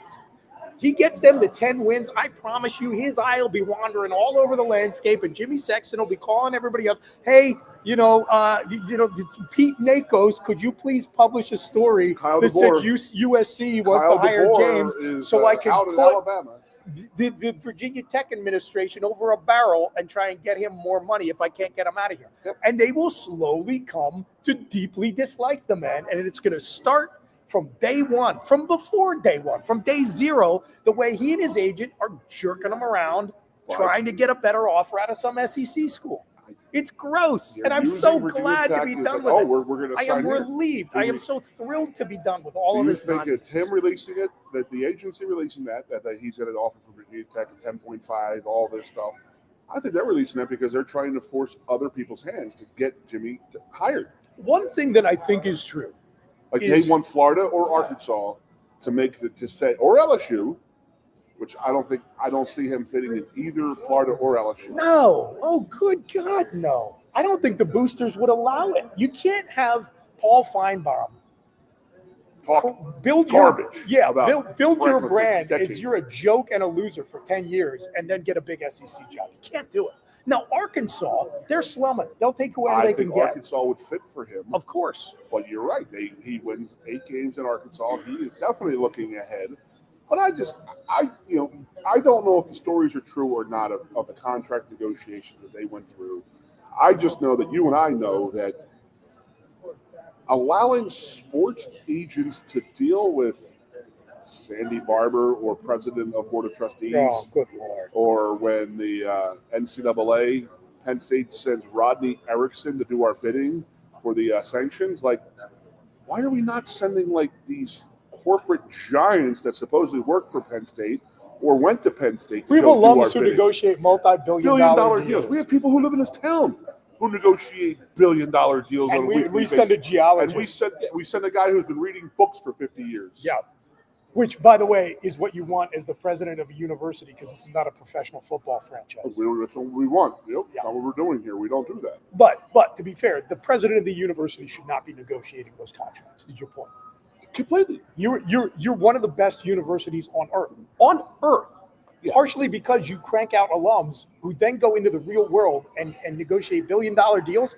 Call those people up who love Penn State more than life itself and say, they're going to call you for money. I'm going to bring you into the room with Jimmy Sexton. I'm like, hey, Jimmy, here's who you're going to be talking to. Not me, not Dr. Geologist. You're going to be dealing with multi-billion-dollar negotiators. Boots. Somebody needs to put Jimmy Sexton's nether regions in a vice instead of having him deal with these over their head, over their skis, athletic directors and university presidents. Jimmy Sexton is as individually responsible for practically everything that sucks with college football right now as any single human being on earth. And I don't blame him. I'm a capitalist. I kind of respect the game, to be honest with you. Is it a game? Because it's not fair. It's like shooting fish in a barrel for Jimmy Sexton. It's only fair because he's dealing with Howie Roseman. Okay, he's dealing with Howie Roseman and then leaving that room and going and dealing with Professor Frankenputz. It's only fair. Up here, who has $1 billion checkbook. Yeah, it's only fair because the legions of dumb, smart people who run colleges and universities are not smart enough to hire or call upon people with negotiating skills who could match Jimmy Sexton's. I'll never understand why we did it in 2011, other than we want to accept everything they give us. Just, we were so afraid of what they were going to give us that people literally. And wasn't there some reports that they were going to make the board of trustees smaller after they scaled? Goon. Let's not even go down hasn't this been road. Enlarged, Chris? Yes, it has. Let's not even go down that road. This whole thing. Thing. Am I being unfair? Am I being unfair to James? By the way, why? I don't know. You said you think I've been kind of hammering him a little too hard. I mean, what did you call him? One of the most annoying people I've ever encountered. I've had a great relationship with James. Annoying is subjective. He and I had a good relationship, and I respected him. I'm sure he's a nice guy. Don't you have friends who are annoying? I hope he wins a national title somewhere, as long as it's not going against Penn State or taking Penn State kids. Because that's true. I do not pissed begrudge off him that future that success. ESPN brings him on game day, and he pretty much has a recruiting pitch to all his recruits and all his players here at Penn State. I don't blame him for that either. If someone's going to give you a softball platform, you should take it. But that was shameful that ESPN did it. It's horrible. I mean, again, ESPN. Wow, the root of all the evil, all of it. Here's the thing, so it's like if there's a grizzly bear in the backyard, my wife. Well, obviously there's a Bigfoot around here now. There's a Bigfoot around here now. What are you talking about? There's been 3 sightings in the last 6 years. You're kidding. One up on Interstate 80 last week. It's all over the papers, Chris. All right. Okay, listen. We're going to take a hard right turn here on the Lion You Country need a 15-minute Goon break to and go to the bathroom Ironhead and read show. up about Sasquatch. We're live from It's in State the College's hat. Quaker Steak and Lube. I'm not kidding. Listen, I know this is a sports radio station and a sports show, but people are sick of hearing about James Franklin, probably sick of hearing about the coaching staff, and nobody wants to talk about our miserable football season. There are legit Bigfoot sightings in this place, Center County. Within 3 miles of the Belfont exit. Shout out superfan Alan Weiser, sitting offset, corroborating your claim. Correct. And there was a Fisherman's Paradise. There was a sighting up there in 2019, 6 years ago. And then there was one last week up on Interstate 80. I don't believe this for a minute. This is real? You're going to go back here? I'm going to have to bring us back in, I think. No. Listen, no. You wouldn't lie about this, and you would have told me by now if it was a joke. And Alan's here. Couldn't have been. Yeah, you talk about the elephant in the room. It's not an elephant. It's Sasquatch. Okay, so now It's walk me Bigfoot. through this. There have been 3 Sasquatch sightings in the last 6 years. Okay. I don't know where the third one was, but the first one in 2019 that I read about was down at Fisherman's Paradise. And then this past week, someone was driving on Interstate 80 and he was following another car, and he said something bolted across the street, was large. We can bring the article up. It's pretty funny. I mean, the guy was he pulled over, he followed the car. And they when they went to a light, he went over and smacked the window to try and get the person to talk. Did you see that? And they were scared and drove away. So I don't know who it was this guy had a sighting and said it ran across the Interstate 80 at a very, very high rate of speed. Which is the only way to run across it. Yeah, you're not going slow across that. Yeah. Now, okay, I do not at all believe in Bigfoot. Okay, but I am fascinated by these cryptid stories for a couple reasons. They're always entertaining. I think they're super entertaining and fun. You know my favorite story about Penn State ever? The bear in White Building. Oh, yeah, that was good. That was hilarious. That was real. It was. Yeah. So that's Running down I College think there's Ave. always a conventional explanation, but I think they're entertaining. And it's always fascinating to me just kind of how they grow and get spread. When we come back, so we're spreading the Sasquatch. You will be speechless. Yeah, we're going to take a break here on the Lion Country Kia Goon and Ironhead show. We're live at Quaker Steak and Lube here in State College. 32 minutes till the all-you-can-eat wing buffet opens. They do it every Tuesday at 4 p.m. here at State College's Quaker Steak and Lube. So come on out here and join us and enjoy some of the best wings in Happy Valley. Some of the biggest, meatiest, real-life wings. Great sauces. Goon is trying to distract me with this Bigfoot story. Don't go anywhere. Incredible story, it just said. We will be right back. This region is known for its winding forest roads and scenic wild beauty. And there's one vehicle that's as rugged as Happy Valley. It's the Kia Telluride from Lion Country Kia. Hurry in now and check out the all-around rugged 2025 Tellurides. Lion Country Kia has the spacious 7-seater SUV with as low as 2.99% financing for 60 months or a $1,500 Kia finance rebate. There's 19 Tellurides in stock ready to go, starting at only $43,145. Be sure to check out the entire Kia lineup at Lion Country Kia. There's 91 new Kias available. Remember, every new Kia comes with a 10-year, 100,000-mile powertrain warranty. Who trusts Lion Country Kia? Mitchell Messenbrink trusts Lion Country Kia. And you should too. Lion Country Kia. 1334 Dravova Street, off Shiloh Road, behind Sam's Club, State College. Warranty is a limited powertrain warranty. For details, see dealer or go to kia.com. If you love wings, if you love rings, and all kinds of other tempting things, great times, great food, get to Quaker Steak Lube. Get our Best Wings USA, signature sauces, mouth-watering appetizers, or any of our delicious award-winning lube favorites. Great times, great food, get to Quaker Steak Lube. I'm the Modelo Recruiter, and I'm looking for fans with good hands and great speed. The ones who stay focused and never miss a play. They go the distance on game day, even when their team is away. I'm always watching, always looking to reward more full-time fans. Because football isn't really football without you. Lusk & Associates Sotheby's International Realty proudly presents the introduction of our new State College office at 314 South Borough Street in State College. At Sotheby's International Realty, we advertise locally, nationally, and internationally, bringing the best of advertising and promotion to each and every one of our properties, big or small. Call now. A lot has changed about State College. One thing that hasn't is W.C. Clark's Coffee Roasters on 234 East Calder Way. 30 different varieties of specialty coffee beans sourced from over 25 countries and roasted with love each morning in Happy Valley for over 45 years. They'll ship their fresh roasted coffee from their doorstep to yours. Order online at statecollegecoffee.com. That's statecollegecoffee.com. Hi, welcome to Timberland Federal Credit Union, a financial cooperative for its members, tracing all the way back to 1973.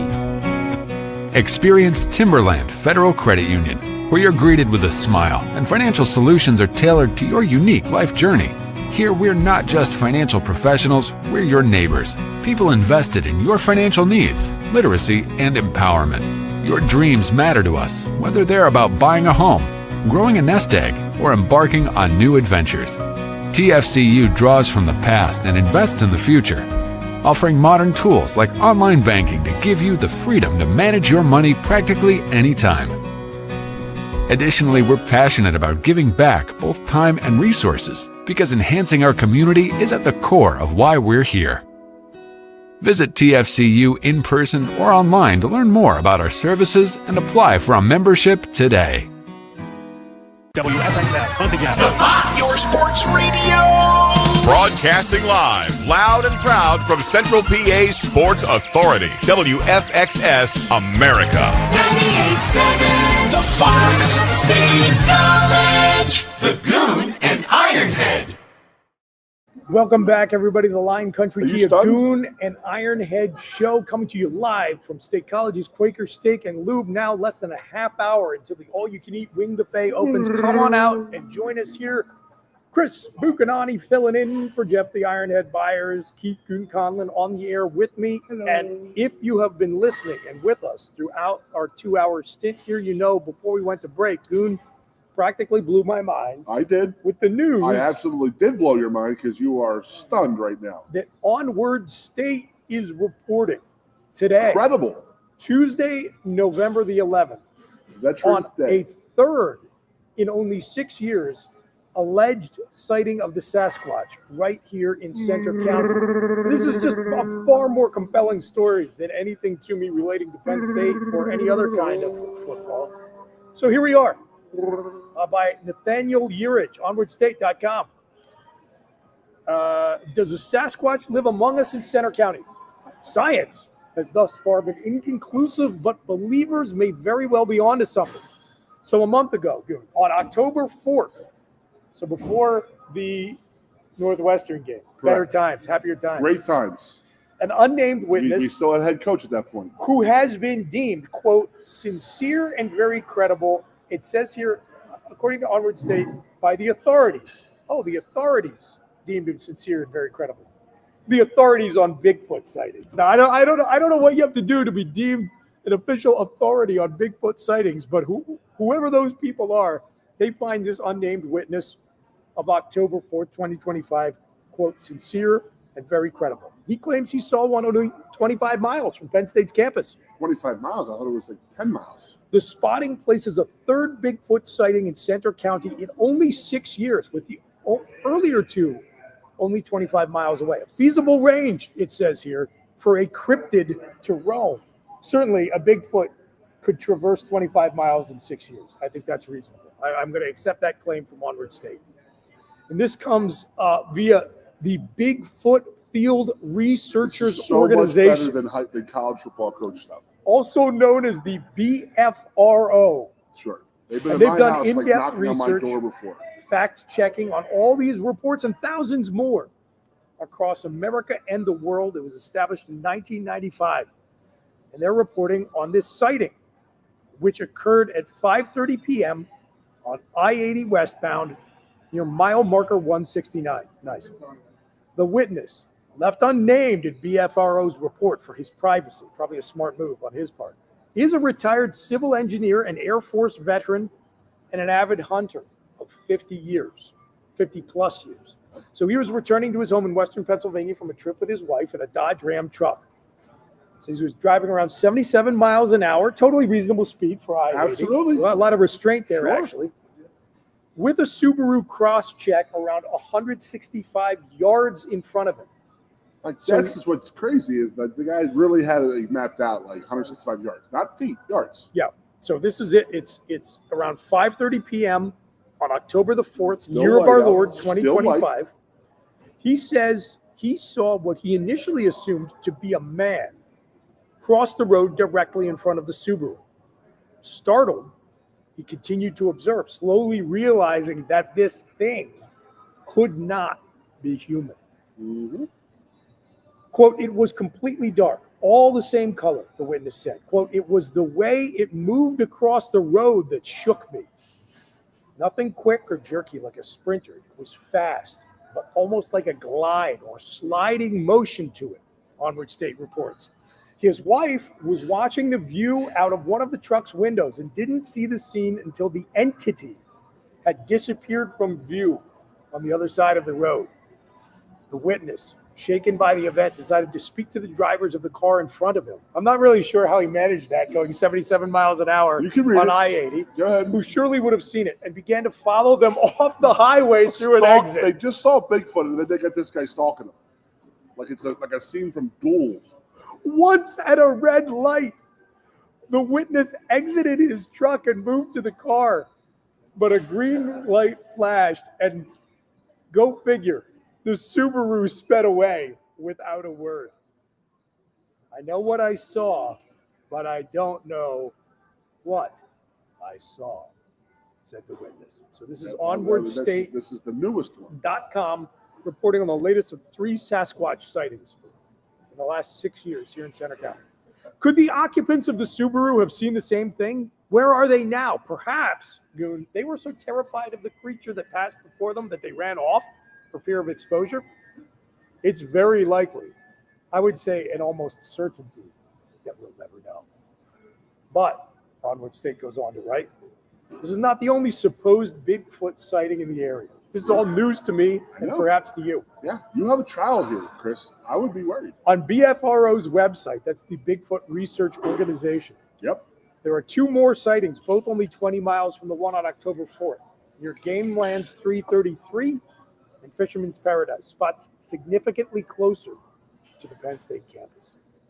One, which reportedly occurred earlier this year on February 19th, 2025, to a Penn State student, was much more action-packed than even the one on I-80. I'm telling you, this is great. It's good stuff. You're tuning in to the Lion Country Kia Goon Ironhead show live from Quaker Steak Lube. We're bringing you breaking news. Yeah, Sasquatch Bigfoot hunters. sightings. We have a Bigfoot in town, but no head coach. The student claims he was raccoon hunting in the woods. Maybe you could kill 2 birds with 1 stone. Could Bigfoot coach football? Maybe that's what he's here I'm for. probably strong in the X's and O's, hit or miss as a I'll call recruiter. Pat right now. Yeah. He has a real presence about him in mom and dad's living room. You know what I mean? I'll tell you what, I think Kurt Signetti might keep his mouth shut if it was Sasquatch across from him on the opposing sideline. So, okay, the His student handler, claims... Han Solo. Here we go. This is February 19th, 2025. The student claims he was raccoon hunting in the woods around 6:30 p.m., so definitely dark at the time. In February, for sure. Yeah, as he walked through the woods, he described a, quote, dreadful feeling Or raccoons. overcoming him. Raccoons are nice. Yes, very good. Good point. Yeah. Though he pressed on with his trip. He had set off a call to attract his prey, which could potentially account for his inevitable encounter. The dreadful feeling increased, and he decided to leave the area and head back to his car. He stopped at some point with his back to a creek and turned with his flashlight, seeing a black silhouette. He had that feeling that somebody was with disappear him. into the brush. It says here, onwardstate.com, reporting. The title of the story, by the way, if you want to look this up on onwardstate.com, Cryptids in Center County.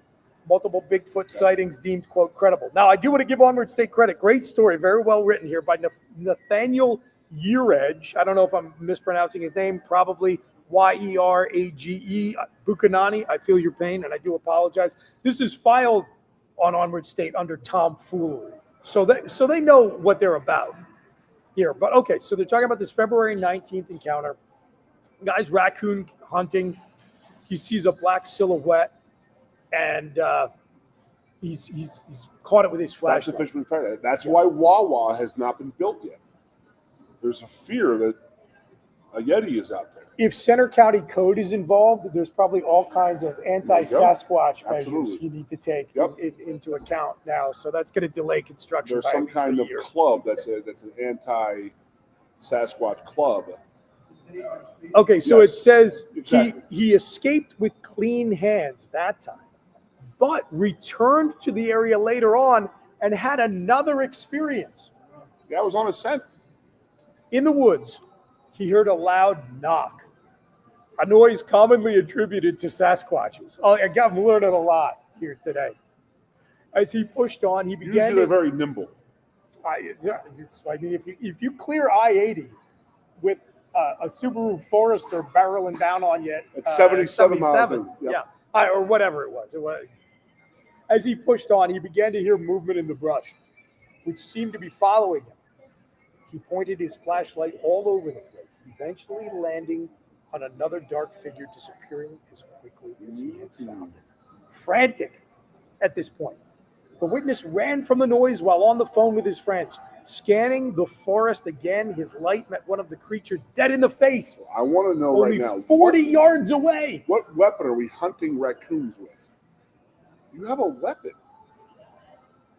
It's got to be a little disconcerting, though, to come upon a Sasquatch 40 yards away. By the way, if you were standing as far away from that Bigfoot as he was in this story, how long would it take you to get over the Bigfoot?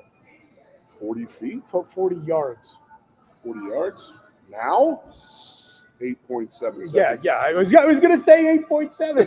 8.7. All right. Very good. That's handheld, not electric. Information from these two events, No along one has with a any third. idea what we just talked about. Yeah. Information from these two events, along with a third dated in 2019, all align in their descriptions. We may very well have a Bigfoot on our hands, hiding masterfully in the shadows of the wilderness around our campus. I'm telling you, people are coming down from the Yukon. For the non-believers, it says here on onwardstate.com, this information may not mean much, but it should be acknowledged that seeing is believing. The witness to the October 4th encounter claims to have never believed in Bigfoot and only came to the conclusion after reading other reports of similar creatures in the area. And after the BFRO reached out to him, the witness was willing to drive over 100 miles from his home back to the site, simply to add more concrete data to the investigation. Some may discredit his sightings, perhaps due to age. It says he was at least 60, if not older. Of course, Onward State, some college kid writing this would say, oh, he's 60 years old, 1 foot in the grave. Oh, geez. You even have eyes? But as an avid hunter of over half a century, it can be assumed he has good eyes. Now, the BFRO has put a significant amount of energy into these sightings and their investigations, which you can read about at a story linked here in the Onward State article. The reports on the earlier 2 sightings are linked within the article. It may be easier, ladies and gentlemen, to dismiss all of this, of course, just move on. But someone needs to ask the question, don't they? Is there a Sasquatch hiding in the woods of Center County? And if so, can he coach football? Could he coach football? Or what if it's a she? And or how much NIL money are they willing to put up for next year's roster? Can we change the name from the Nittany Lions to the Yetis, Sasquatch? Everybody has different names for this guy. What do you think? I'm on full alert right now, bro. He's out there. Hunting. Searching. I cannot believe there have been 3 Bigfoot sightings in Center County.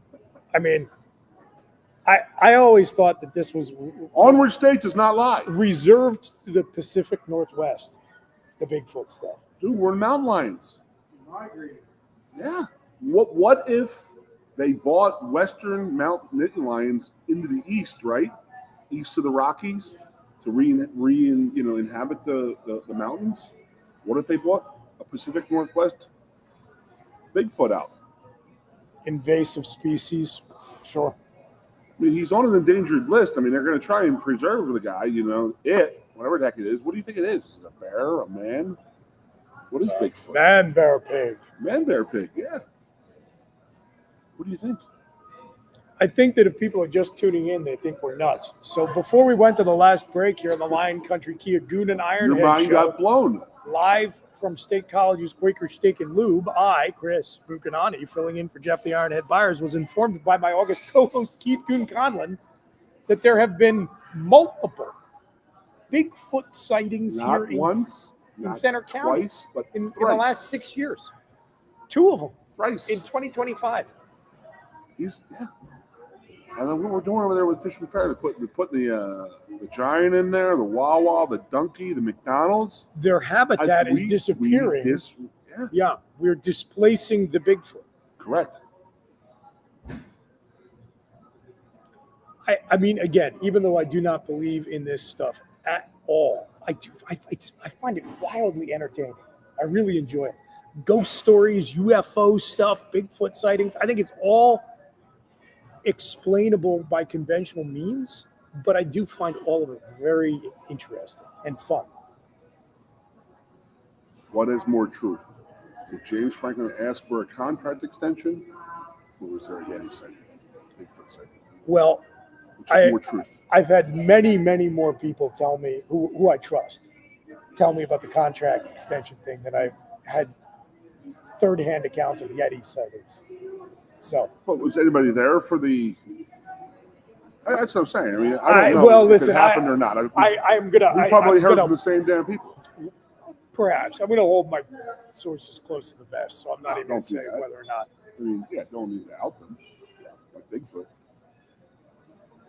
I'd much rather talk about Bigfoot than coaching search. At this what point. do you? I mean, honestly, to get back on the coaching. Yeah. What are you thinking? Where are we going?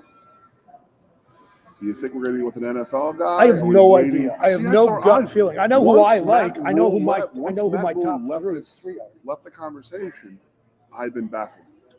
I know who my top 3 are. Okay. Hartline, Manny, and Jeff Brown.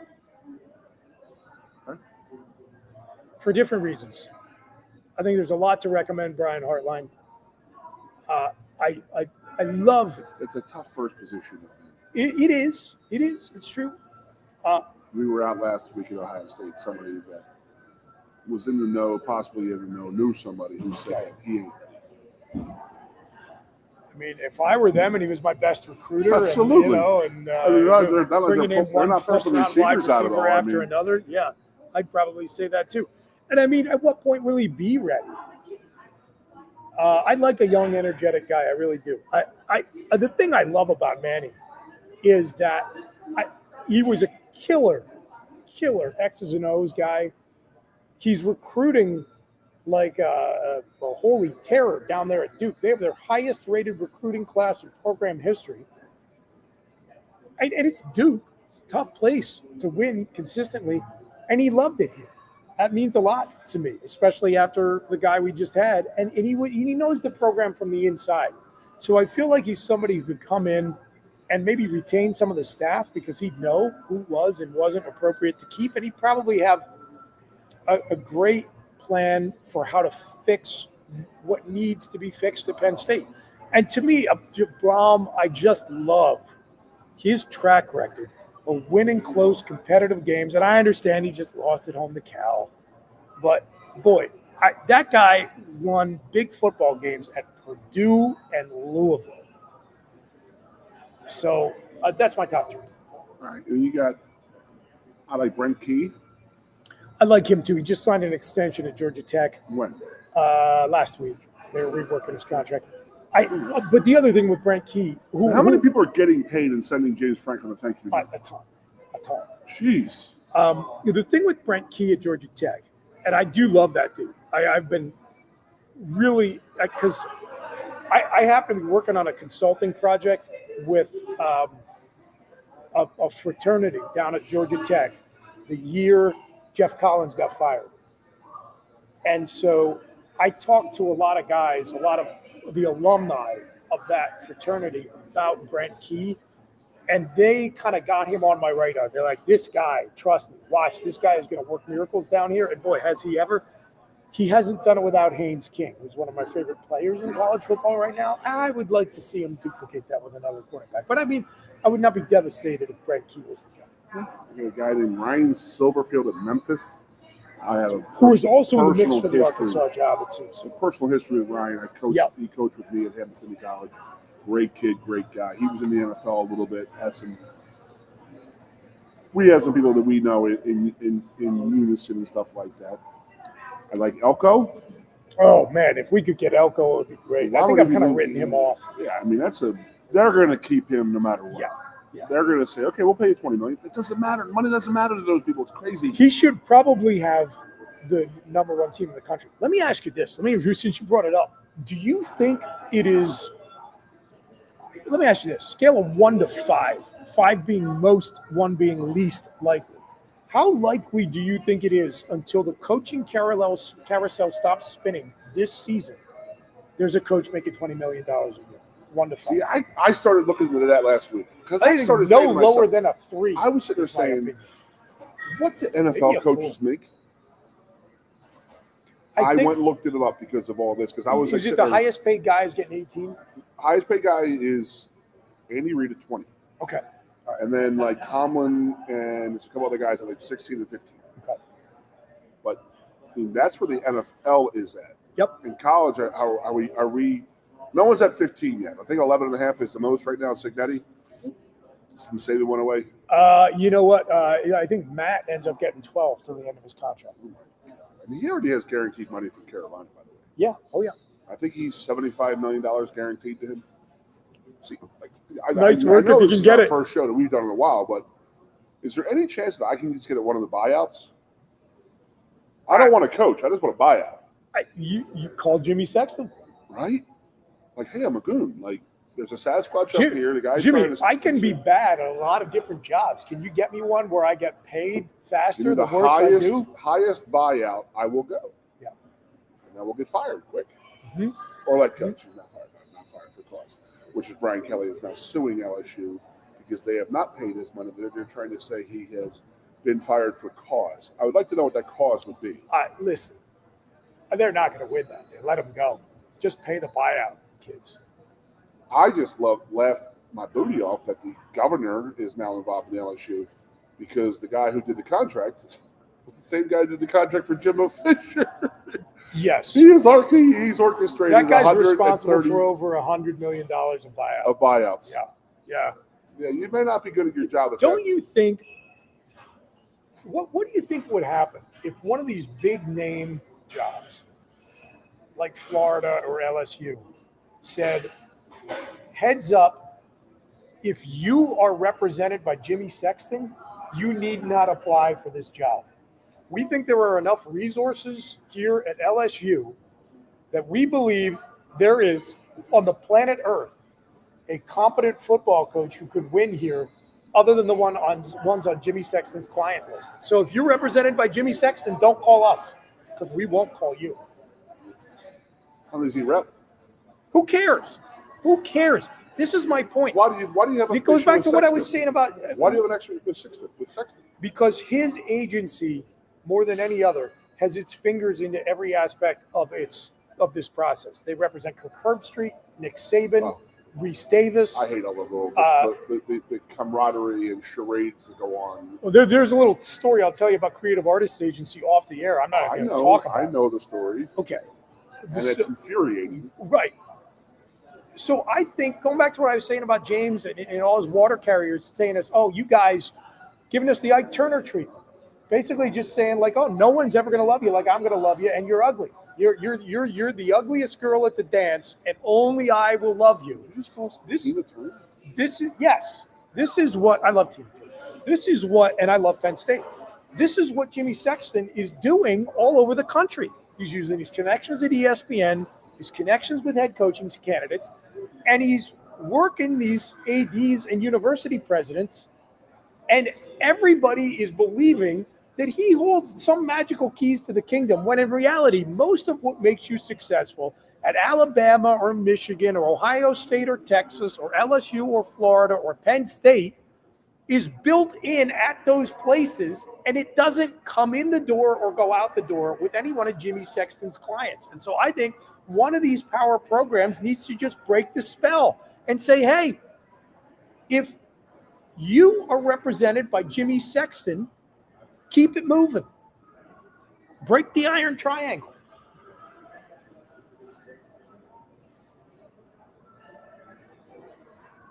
You were on edge today. I don't think so. You were on edge. I think I'm just speaking truth to power. You're aggressive. You have blown my mind with Bigfoot. With these Bigfoot sightings. But truly, I really thought this was only like up in like I thought this was only people like doing those as soon as we join the freaking Big farms, so they make up the Bigfoot stuff so people don't find their marijuana farms. Dude. The 4 Pac-12 teams that joined the Big Ten, all of a sudden we got. No, how about that? It was a week after Oregon. How about Washington came up here in November? So Washington comes here for the whiteout in November. Drops one off. The first Sasquatch sighting is in February. A male, and then Oregon brings a female. Yeah. Jesus. But no, let's just talk about this for a second. Washington comes for the whiteout mid-November. The first sighting is February 2026. Oregon comes up here September 27th. We have another one on October 4th. I think you're right. Invasive species. Right. Maybe coming in on the airport is big enough. I don't want to hear any more complaints about it. Coach, we got to go to commercial, but a good show. We do. Thanks, everybody, for tuning in. The Lion Country Kia Goon and Ironhead show will be back Thursday at 2 p.m. I'll be here on 98.7 The Fox at 2 p.m. tomorrow. The all-you-can-eat wing buffet is about to open here at State College's Quaker Steak and Lube. So what are you waiting for? You want to. Come on out here, join us, enjoy some wings. Have a great night. We'll talk to you soon. This region is known for its winding forest roads and scenic wild beauty. And there's one vehicle that's as rugged as Happy Valley. It's the Kia Telluride from Lion Country Kia. Hurry in now and check out the all-around rugged 2025 Tellurides. Lion Country Kia has the spacious 7-seater SUV with as low as 2.99% financing for 60 months or a $1,500 Kia finance rebate. There's 19 Tellurides in stock, ready to go, starting at only $43,145. Be sure to check out the entire Kia lineup at Lion Country Kia. There's 91 new Kias available. Remember, every new Kia comes with a 10-year, 100,000-mile powertrain warranty. Who trusts Lion Country Kia? Mitchell Messenbrink trusts Lion Country Kia. And you should too. Lion Country Kia. 1334 Drabble Street, off Shiloh Road, behind Sam's Club, State College. Warranty is a limited powertrain warranty. For details, see dealer or go to kia.com. If you love wings, if you love rings, and all kinds of other tempting things, great times, great food, get to Quaker Steak Lube. Get our Best Wings USA, signature sauces, mouth-watering appetizers, or any of our delicious award-winning lube favorites. Great times, great food, get to Quaker Steak Lube.